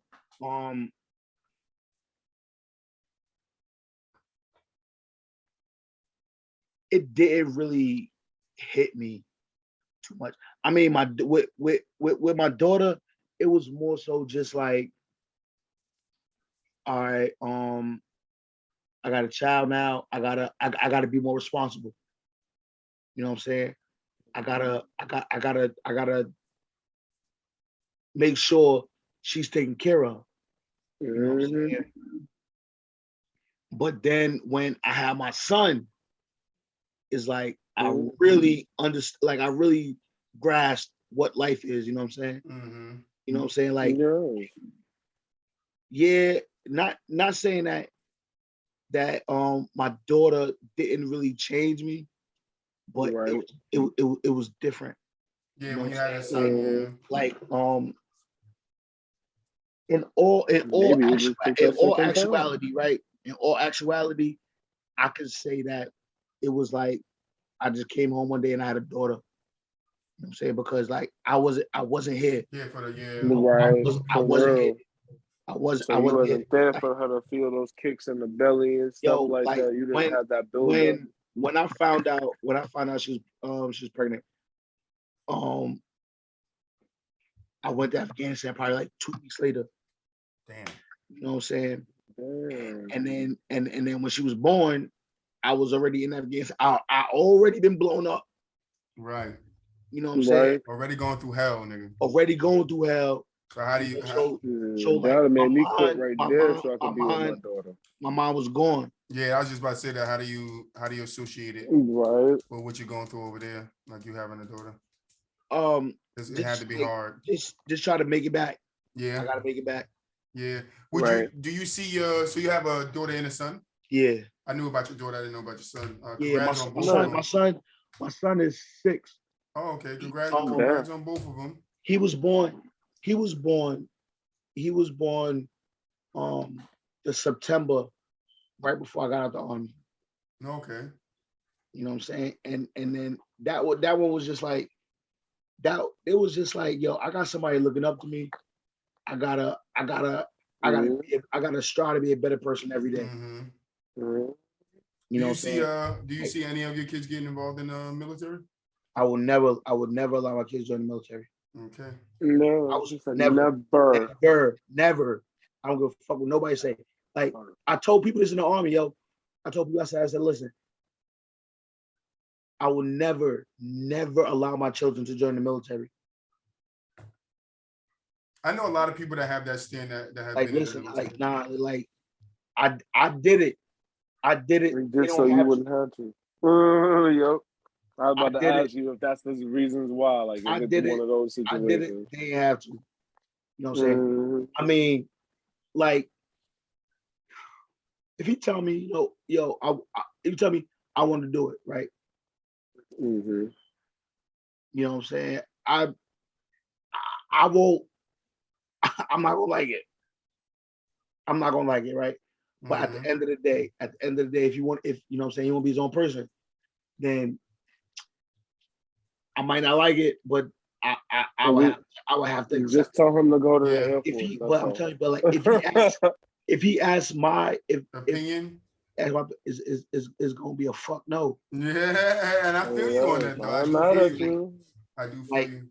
Like the most explicit word you could think about that come to mind. Followed by a no. Yes. You know what I'm saying? Just like I don't think it's, you know what I'm saying? Nah, no, thank you. Yeah, no, I feel you on that. I mean, it's you've been through enough yourself, being blown up 4 times. You don't need to let your children experience that. That's like, you know, me and another guy that went to that dude that went to the Navy right around the time, Roy. White, you know what I'm saying? Like we were talking and stuff. And I was telling him, like, yo, I would never tell another black man to join the army. I ain't mad at you. Right? Like it was not made for us. Like and not only that, like you are not gonna be able to find, you know what I'm saying, a job that you can, that, you know what I'm saying, that that can hope you survive in the actual world. Adequately prepare you for the civilian world if you find out that the military is not for you, because the military is not for everybody, yo. No, it's not. The military is not for everybody. I know niggas is in there, and that's why I never was about it. They gonna do 20 years. You know what I'm saying? Like they could deal with the bullshit. Yeah. They can compartmentalize better than other people. Mm-hmm. You know what I'm saying? They could separate their emotions from the actions and emotions from the words and this and that. I can't do all that. Oh God. You know what I'm saying? It's not too much. It's especially on that level. That's hard, man. You got that big of a emotions. It's hard for me to deal with people who feel like they could just talk to you however they want. Yeah, that was my biggest problem too. Hell yeah. That was one of my craziest things. Like, and then that's hard for people like us in Jersey, like coming from where we come from. Like, that's hard. Like I don't have a problem with accepting responsibility or saying if I did something wrong, I'm a man. I'm gonna let me know. Yeah, I would definitely be like, yeah, that was me. If I was wrong, I was wrong. Don't sit there and call me an asshat, yelling at me at the top of my lungs and shit. Or calling me all types of names. He said an asshat. How the fuck you an asshat, bro? No, this is some real shit. It's true. Niggas be saying that shit. Asshat? Asshat. I just learned a new word. All right. Yup. I only say that because I learned that out here, because I know from like what he talk about, motherfuckers be having certain rules of power, and they think they can talk to you all types of ways. Get your head out of your ass, you fucking asshat mother bitch shit, and then you sitting there like, yo, I want to punch you in your fucking throat, yo. Oh God. Yelling at you like this, and in your face. Hey, 4 inches away from your face, spitting on you and shit, yelling. You know what I'm saying? After a while, like you training, all right, cool, whatever. But when I get out, but once we get to our unit, you know what I'm saying, and we're not training no more, and then you doing too much. Yeah. Over me not having my shoes tied? Nah, fuck that. Now it's a respect level. You got to show me some respect. I earned this position. I'm standing beside you for a reason. I'm telling you, the favorite thing for motherfuckers to say in the military, yo, respect the rank. Respect the rank. So you could just say whatever the fuck you want to me. Yeah, because you're higher rank. And I got to take it because you got you a peon. Yep, that's exactly right. I'm telling you, that was one of the reasons. Right. That was one of the reasons why I fought so hard to get ranked. Like I gained rank fast as hell. Yo, I know, motherfuckers been in the army 10 years, and haven't been a sergeant. Damn. Yeah, I mean, some people career paths don't take them down that road. They ain't built for it. I made sergeant in 3 years because I knew I was the shit, yo. In my job, on my job, yeah, yo. Like, you know what I'm saying? I did what I had to do. Mm-hmm. You know what I'm saying? And so right. Any position they put me in, I exceeded the standards. Yeah. You know what I'm saying? So I was always able to, I'm about to grab my get away with a little bit more lenient. I was always able to be a little bit more lenient with things, you know what I'm saying? Mm-hmm. So right, my sergeants and the ones that were in charge of me, they trusted me to take the soldiers. This nigga's to take the soldiers, you know what I'm saying, to get shit completed. Uh-huh. You know what I'm saying? So like that you know what I'm saying, I was always, yo, hey Martin, I need you to I need soldiers to do this and that, I said no more, I'm gonna get it done. You know what I'm saying? And then I get my soldiers to do this and that. And I always motivated my soldiers, yo. I always motivated them to want to be better than me. That's good. So that's great leadership right there. Right, you know what I'm saying? And I was telling you, right, one time I was when I first became like first got like leadership role, I was a corporal. Mm-hmm. I wasn't even a sergeant yet, but I was just like out there just barking orders and shit, right? Just being an asshole, because that's what I was taught. Mm-hmm. Right. Right. And then one of my soldiers was just like you don't even gotta be that, you don't gotta be an asshole like that. So sorry. You don't gotta be an asshole like that to us, because we gonna do whatever you say. Right. We gonna do whatever you say. You don't gotta be an asshole. Regardless, just showing you that they already respect you. There was no need for you to right there. That was the respect. And I'm like, I bet. So now I'm about to start coming different. Now I'm about to tell them what I need, what I need done. And then I know that because I treat them right, mm-hmm. and they want to take care of me, they want to treat me right, they're gonna do what they gotta do. I bet. So now I know, once you look out for your soldiers, they're gonna always look out for you. So you know what I'm saying? Mm-hmm. My soldiers was the reason why I got promoted fast, because like they made me look good.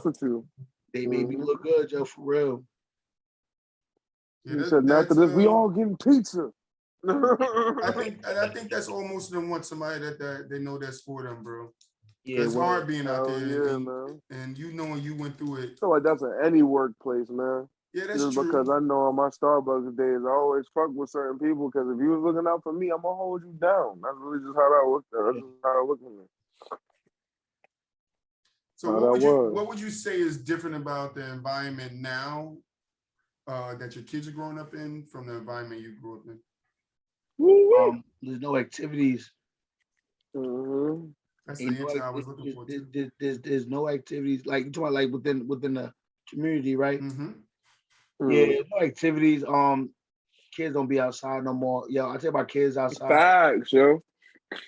Yo, I take my son to be outside in front of the house, playing around, and then like at like 15, 20 minutes, he won't go back in the house because he's tired. Us, we stayed outside all day. Hours. All day. Nothing to eat, nothing to drink. We ain't give a shit. Yo, real talk, yo. Yo, we'd be hungry outside. We wouldn't want to go inside because we knew we had to stay in that mofo, yo. You feel me? Like, on God. Like, you almost had to threaten me to come inside. On God. Like, on God. Especially when I was coming off punishment, I ain't never want to go back inside. But like, at the same time, though, like, technology. Got a hold on these kids. Yeah. So you got a hold on them. You know, me like now like doing like, because of like I'm on my way to be a phys ed teacher. I'm constantly like looking for ways to try to keep them active, though. You know what I'm saying? Because I want to break them out of that. You know what I'm saying? Right? You know what I'm saying? Like, but like my kids don't have a problem being active. Like, my sister was training. My sister was training for the Jersey City police stuff. You know what I'm saying? It's like go down to the park in the morning and she want to run. And my son like when I go to the park, wake me up. You know what I'm saying? Wake me up. I want to go. And we go down there and he want to run. Right there. You know what I'm saying? He get out there. Right. He out there running too. You know what I'm saying? And it's like, yeah, it's good to keep them active, and I don't think people realize that. Long, you know what I'm saying? It's cool. Because that's how you find out what they're into and what they're not into. Yeah. Oh yeah. You don't have to push them your way. They can literally just show you the way they want to go. Yeah, absolutely. So it's the reason why I asked the question of environment, because I'm still in Jersey City just like you back. Like, I've been here all my life, so it's like I watched the community change from us being able to play outside to actually being a danger for kids to play outside in certain areas of Jersey City. And it's like, it's not fair for them, because yesterday we had a little barbecue at Bayonne Park, and then we took it back to where we used to live, Baby Monticello. And we was in that little park on the block, and the kids were playing in the dirt. And I'm like, look at this. I'm like, this is what we did. Like, this is how we have fun. Nowadays, it's like you said, it's all tablets and phones. I missed that little spot, YouTube man. and Netflix and this and that. And nobody did, like, they don't even play with toys no more. They watch videos of other people playing with toys. Like, oh God, Joe. Yeah. And it's because we don't have the guidance. We don't have the guidance in homes with parents like you that still make sure their kids are active, have activities to do, take them out running with you when you go running, because that's an activity. Yeah. Excuse me. People don't realize that. People don't realize how important those activities are for the kids at that young age. Because then it starts getting them prepared for when they actually want to get into real activities like sports when they get in high school or grammar school and they want to get to sports. Yeah, like I got my kids in karate right now. Yeah, that's what I'm putting my right? And little kickboxing shit. And like watching them, I'm noticing stuff that I'm studying as well. You know what I'm saying? Like the motor skills and stuff. Like, and you could look at them and see, oh damn, this kid don't get much activity. You know what I'm saying? So me seeing that, I say, I gotta. He said noted. Yeah, real talk. I wrote that shit. I wrote that shit down in my observations and everything. Yeah, hell yeah. I turned in mad work from like observing it like their karate class and stuff. Yeah, like the comparison to like the in the age groups. I use that as my research. Yeah, it is. It is research. It's literally research because you're not looking it up. You're actually watching them interact. You're actually seeing the interaction between them. So like with physical education, like there's like a breakdown of what a child should be able to do by the end of kindergarten and by the end of 8th grade. You know what I'm saying? So like my son not in second, my son in 1st grade. It's like I'll look at what they got, and I'll be like, yo, what y'all doing? What y'all doing in PE? You know what I'm saying? Right. And he'll tell me, and then I'm like, okay, and I look, I'm like, all right, get cool. This seems like it's like it's in the same, you know what I'm saying? Right. You know what I'm saying? It's more so them learning about themselves, like this. That's important, man. You know that's another thing too. Playing. Kids learn about themselves playing. They learn about. Oh God! You learn how hard you can run while you have that cramp in your ribs from drowning some water, and then you still trying your hardest running not to get caught and tagged. Like that's make or break moments right there, yo. It's endurance too. It lets them know how much their bodies can take. Oh God! How much they're willing to push themselves too, and that's a key. I still would never want that cramp again in my life, though. Those are the worst. He told you a real life story. All right, so the last question I got for you, and then we're gonna let you get about your night, man, because we like to take your time, but not all of it. Right, and thank you for giving it to us too. I gotta go exercise my lungs. Yeah, yes. So what advice would you give to the youth about growing up in the hood, and then what advice would you give to the youth about going to the Army? Growing up in the hood, like you're not limited to what you see. Ooh, that's a great answer. Like you're not. Say that one more time, bro. Say that one more time. You are not limited to what you see. Cause I'm not going front. That hit hard right there. You know what I'm saying? Like that hit hard, yo. Like it's crazy how kids could be, you a team, and you never left Jersey City. You know what I'm saying? Like it's crazy. Yeah. You know what I'm saying? So now like you already like your mind is closed off, and it's not your fault. No, it's not. It's the community and the parents. It's not your fault. And you know what I'm saying? It's crazy how, sometimes some of these people first times out of Jersey City is on their way to the youth house. You know what I'm saying? Or on their way down to prison. Prison, yeah. I got friends like that. Yeah, me too. You feel me? We went to high school. I don't forget his name. I brought this up with Mark. We actually went to high school with a guy that was around our circle. My brothers used to hang out with him. but he went to the Army too. But a couple of years ago, I think like 2-3 years ago, he wound up killing his girlfriend. Yeah. Yeah. So. And I was at that same base. You was at the same base? I was at that was my last duty station. And I think I left the year he came down there, I think. Oh man. Crazy. See, you never know how you're connected. Like, yo, I grew up with him.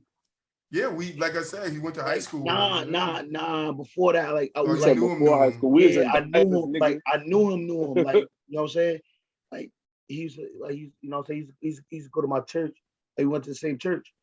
Went to the same church growing up. So like, you know what I'm saying? We pretty much grew up together. I know each other for real. You know what I'm saying? Like, yeah, but it's just like crazy. It's just good to hear all the different stories, like to hear Mark's story, to hear Angel's story, then to hear yours. All three of you guys, and some of your stories intertwine. You met up with Angel in South Korea. I think you and Mark spent some time. You left a base. Yeah, Mark would come to a base. Mark said it wrong when he was explaining it, right?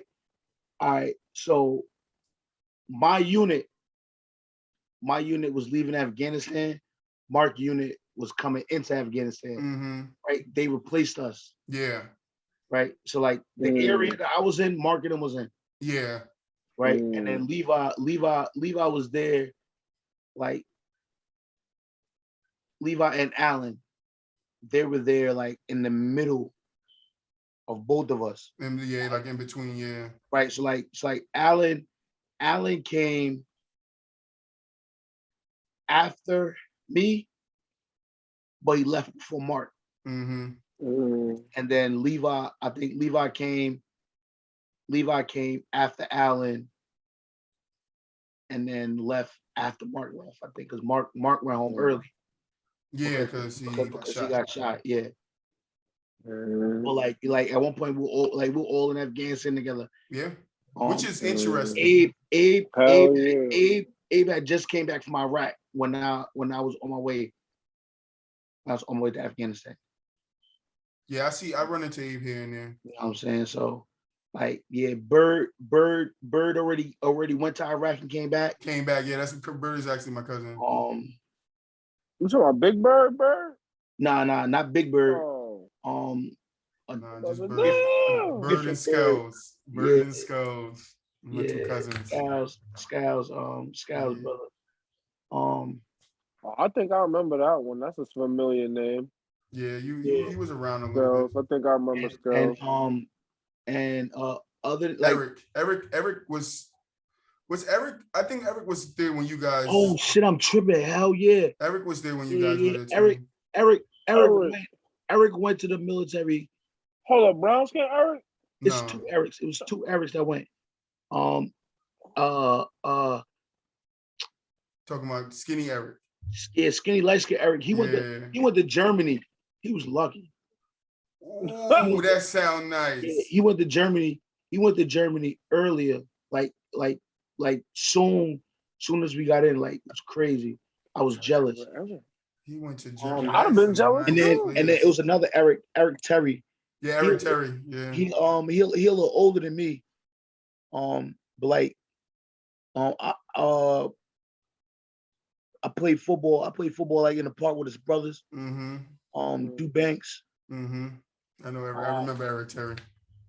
I was in school. His sister went to Lincoln. Yeah. Matter of fact. You know what I'm saying? I'm trying to think which Eric do I know? Which Eric is it that I know? Because I know I'm confident the Eric that I know went to the military or something. Yeah, yo, you know, it's mad people from Jersey City that went. Yo, you know, it's crazy. I was in Korea with a dude from Jersey City. Yeah, Angel mentioned him. I don't he's Spanish dude. I can't remember his name. Yeah, I think Angel was talking about the same dude. He was in my unit. He was in my unit, and you know, like he was a dickhead. No. He was a dickhead at first, but then, you know, once you start to get to know people, you realize, like, you know what I'm saying, it ain't going like that, bro. Yeah. You know what I'm saying? I'll make life hard for you. You're right. It was just like, oh, nah, he cool now. You know what I'm saying? So That's just what it is. It's just, yo, the military is just like the everyday world, bro. Everyday world, because you got people that's in the military just like people that's, you know what I'm saying? It's just like any other job.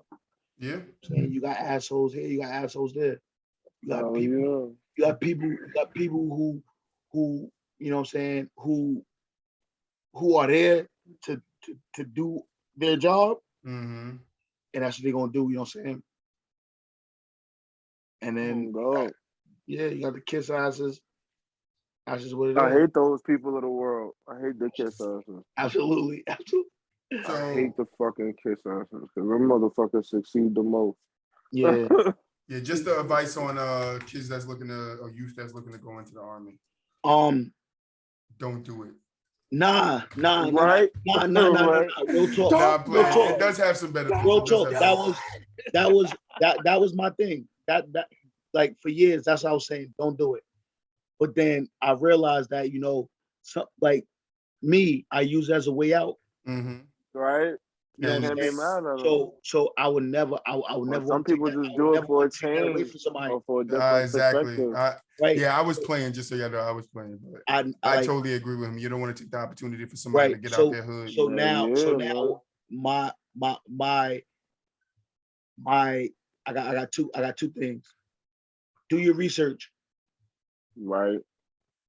Do diligent research. Right. Yes, he said be diligent. Real talk.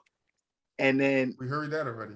Find a job that can translate to the civilian world. Damn, he gave the same answers as Mark. That's why I knew it. Yeah, for real. He gave the same exact answers. Me and Mark had these conversations. Yeah, that's why he told me to have you on, man. Me personally, son, I know what it's like. You know, when you out the military and you want to. You know what I'm saying? You want to find a nice paying job. You want to find something that you know what I'm saying, that you could do. You don't got the skills for it. You know what I'm saying? But you don't got the skills for it. That's literally what Mark said. He was like, yo, when I came out, only qualifications he had was practically to just be a damn mercenary. He ain't no shit else what he could do. And that sucks. You feel that's what sucks. And yo, I did not want to join the police force because I did not want to go back into the same thing that I was getting away from.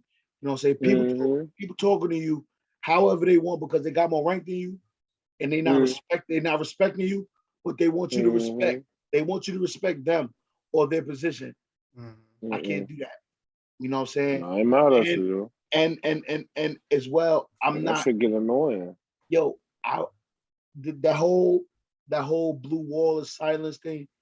I got a real problem with that. I think we all do.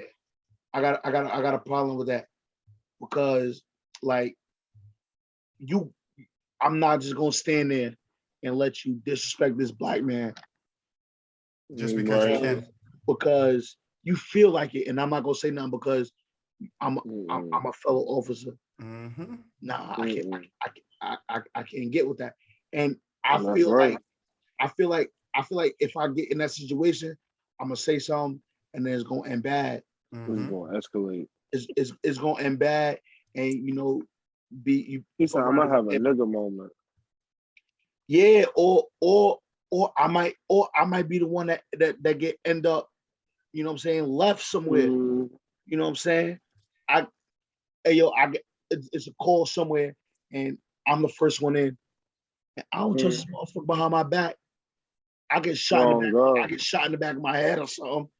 You know what I'm saying? Because I didn't respect. Oh, and trust that it does happen. Oh, you know what I'm saying? Cops don't hit our own cops. Real talk. It might, and at the same time, it could just be some movie shit. It could be movies. It could be movies, novels.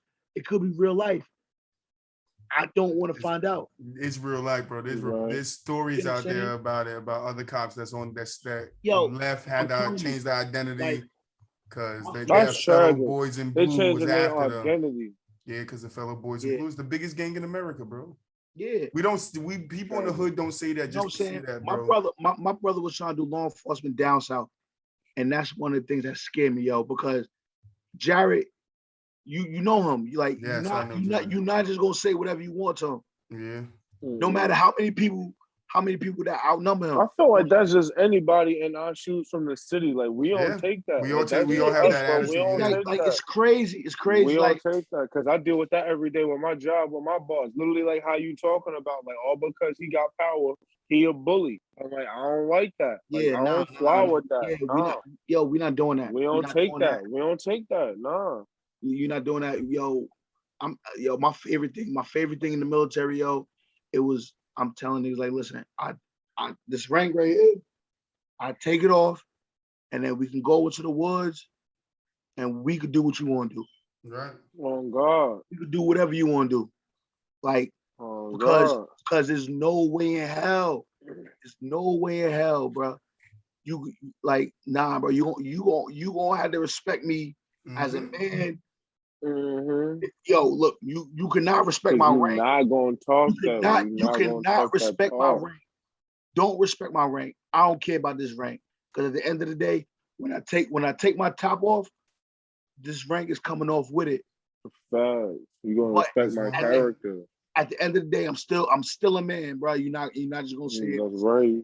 Respect me like that. Respect my character. I'm really gonna have a hard problem with it. It's gonna be a hard time. Yeah, I feel you know what I'm saying? It's gonna be tough.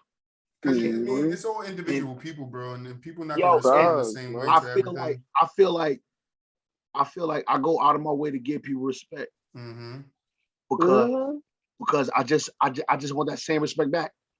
You know? That's old school rules right there. Treat others how you want to be treated, man.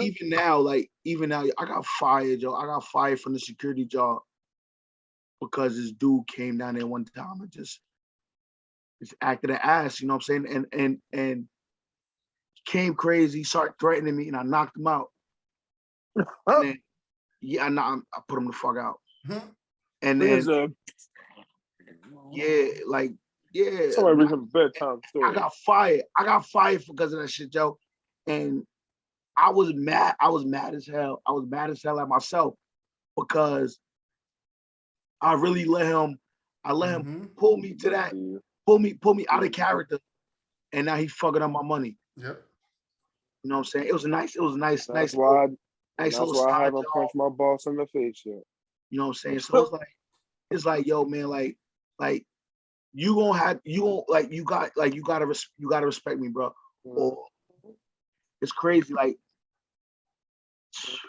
I think that's a problem that we all deal with, man. Respect. Niggas lose a lot. Niggas lose a lot for their respect. Yeah. Niggas kill you for respect. Niggas lose a lot for respect. Niggas will kill you for respect, bro. That's a fact. We'll peel your muffin cat bag blue for this shit. But bro, is there anything else you want to tell the people? Anything else you want to share with them, bro? Nah. Give anybody any shout outs out there? Nah. Keep an eye out for me though. You know what I'm saying? Because soon I want to be making my move to like doing kind of a podcast or something. Yeah, bro. Hit me up. I'll walk you through it, bro. I got so much to talk about. Yeah. You know what I'm saying? You do, and you're a great talker, bro. The conversation was entertaining. Yeah. I've been through a lot. I got views from all different angles. Right. If you want, what you do is when you set up, I'll help you behind the scenes with the podcast. And when you're ready to come out and do your first podcast, I can have you back on the show. We could talk about some shit, and we can announce it so our viewers can go check you out. We don't have many, but I'm willing to share them with you. It's something for real. I'm willing to share them with you. Brother. It's love, brother. It's here, right? You help me, I help you. There you go, bro. That's all I'm here for. I'm here to try to help people make it. One hand wash the other. One hand wash the other, and they both wash the face. There you go. We all family here, bro. We grew up in the same communities, bro, around each other, bro. And we need to get back to the community aspect of, I'm gonna get into my spiel after Glenn get off. You know, guys, I go on a little rant when the guests leave. I go off, so I'm gonna get it. Yo, I enjoyed it, yo. Real talk, Thank y'all. you, man. We enjoyed it. Thank y'all for having me. No, thank you for coming, man. And thank you for giving us your time, bro. We really appreciate it, man. You enjoyed it, brother. Thank you. My voice is a little messed up right now. It's all right. That fight last night, man. That Deontay Wilder. He let the culture down. I heard he let the culture down. Yeah, I don't think he let the culture down, man. Somebody on Facebook said he let the culture down. they get in there. They gonna let the culture down too. Right, because Fury is a great boxer. Yeah, and he had like 50 pounds on him. Yeah. So he Wilder did his thing. He put him down. Lost. That's the only thing I'm upset about. I'm only mad that he lost. But he put up a good fight, though. Put up a good fight. He put his ass on. Yeah, you gotta give him respect. You gotta give him respect. I gotta see the fight. I gotta see the highlights. Thank you for stopping by, man. Yo, enjoy your night. Yo, love, son. Definitely. Thank you, brother. Yo, nice, Tyrone. Nice meeting you. Thank you, brother. Same here, man. We'll do this again, Jay. Yeah, definitely got to do it again, man. Anytime you want to come on, bro, it's always a seat for you, bro. It's always a seat. Right, for real. Right? We're going to have that little direct even when you get your podcast, so you can come back on anytime you want, bro. All right, brother. Thank you for stopping by again, bro. Thank you, definitely, man. Definitely, yo. Thank you. Appreciate you, man. Yo. You enjoy. All right, you too. Thanks. Peace. All right. Tyrone. Hit him with the quote. For the night. Man, honestly, Glenn got the quote for me on this one. I think he did. He got that. He had that quote. He gave me the quote for today. You're not limited by what you see. That's the quote right there. And that's a dope quote. You're not limited by what you see, man. Hell yeah. That's a dope quote. So it is. What is the message? That's why I was like, yo, say that shit twice, yo. Say a little louder. What is the message? The message is basically what Tyrone quote is, bro. Just because you come out of a hood, about what you see, man. Just because you come out of poverty, just because you come from a broken home, you come from a single mom, you come from no parents, grandparents, forced home, orphanage. I've seen them all. I've seen it all living in the hood. And a lot of them made it out of here and they're doing something with their lives, even if it's not on a big spectrum, bro, but they're doing something with their lives and they're happy. And they're going to keep grinding and keep pushing to make it. And that's what we want for youth. I know most of our audience is our age. Even if you get out your that's hood, what we want from them. Just in order to be happy. Like, we ain't even talking about getting out the hood in order to be a millionaire or something like getting out to change this situation. Just so you could be able to live and not worry about like somebody running up on you, robbing you, getting stabbed, shot, any of those unnatural but natural things, because you can't say they're not natural, because coming from your product is fucking natural. Natural, yeah. You know?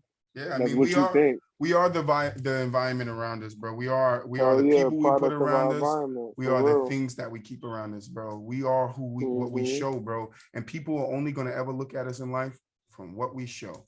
They're not going to care about what you feel on the inside, what you know about yourself on the inside. It's always going to be about what you show.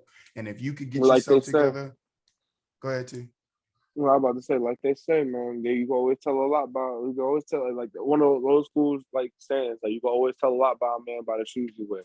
Yeah, that's what that is. Or the other one, you show me your friends, and I tell you who you are. Yep, for real. So we gotta do better, man. You parents out there that's watching this show, we gotta do better for our youth. We gotta get this community aspect back. So we gotta do better for ourselves, right? Man.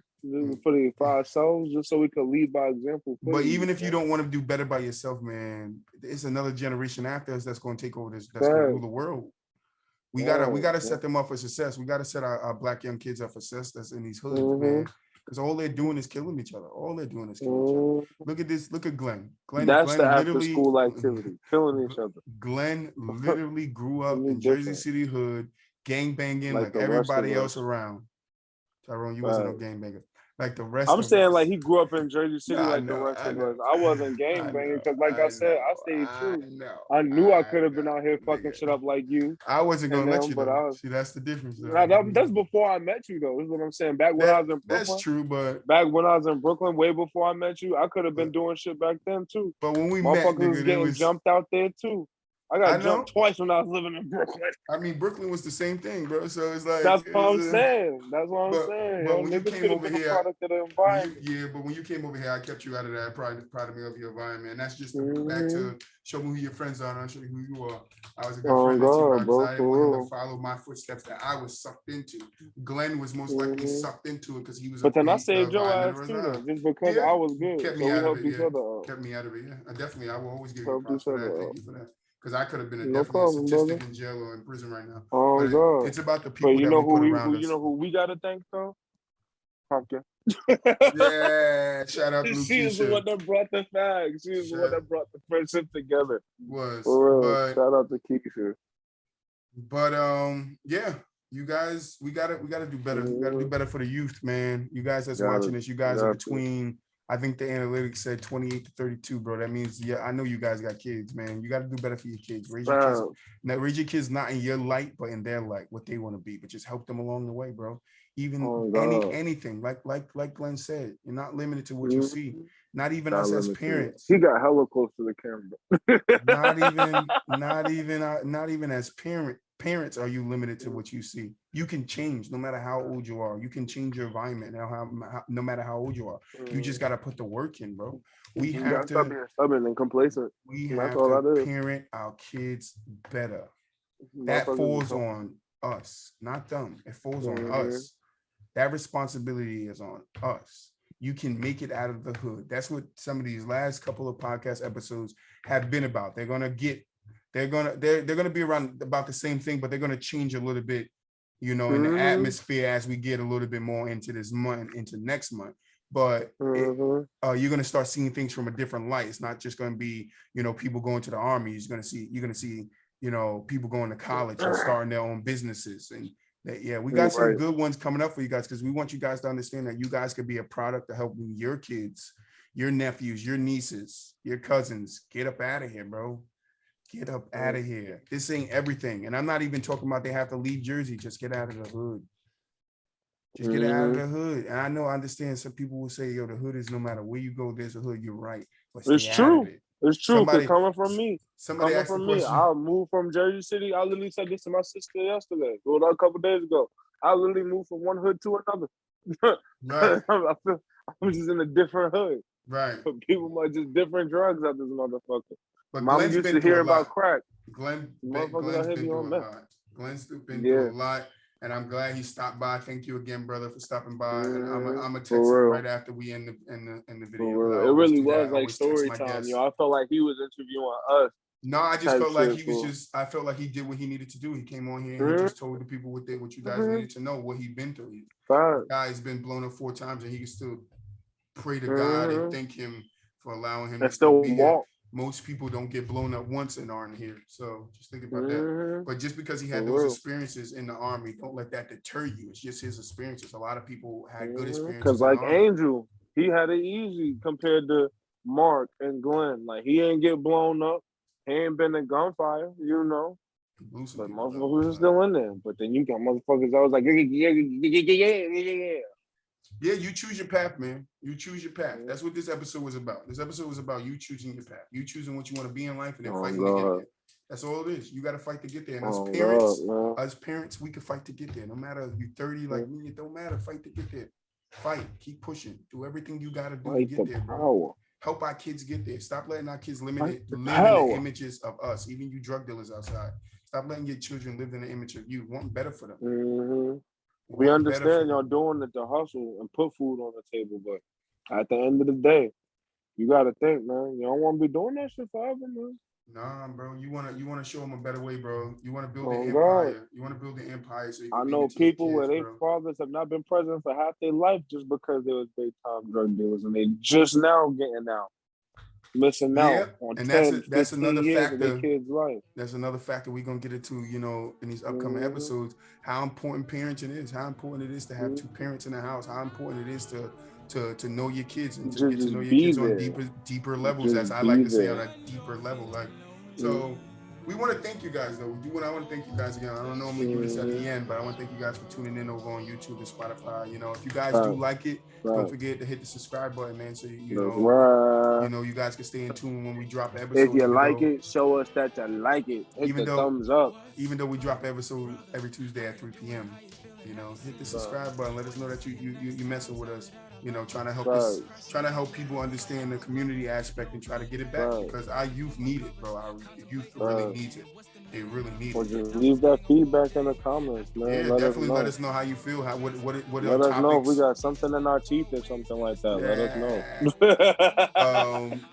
Let us know what topics you want us to bring up with guests. Like, let us know what you want to talk about. If you want us to dive deeper into the responsibility of communities. What is a parent's role with parents? Because I got some parents. Mostly everybody that came up here, I think except for 2 people are parents. So it's a family podcast, man. That's what we want it to be. We want to be a family podcast of helping people grow, trying to get through their struggles and the things that go in, while also letting them know they're not alone. And like I said before in the last podcast, if you guys have any questions, you want to talk to me, somebody talk to you, can DM us. We will answer. You know, the links are down in the description. We are here for you guys because you are here for us, man. We all go through stuff. Right. We all need that one person to be there. We going on hand in hand.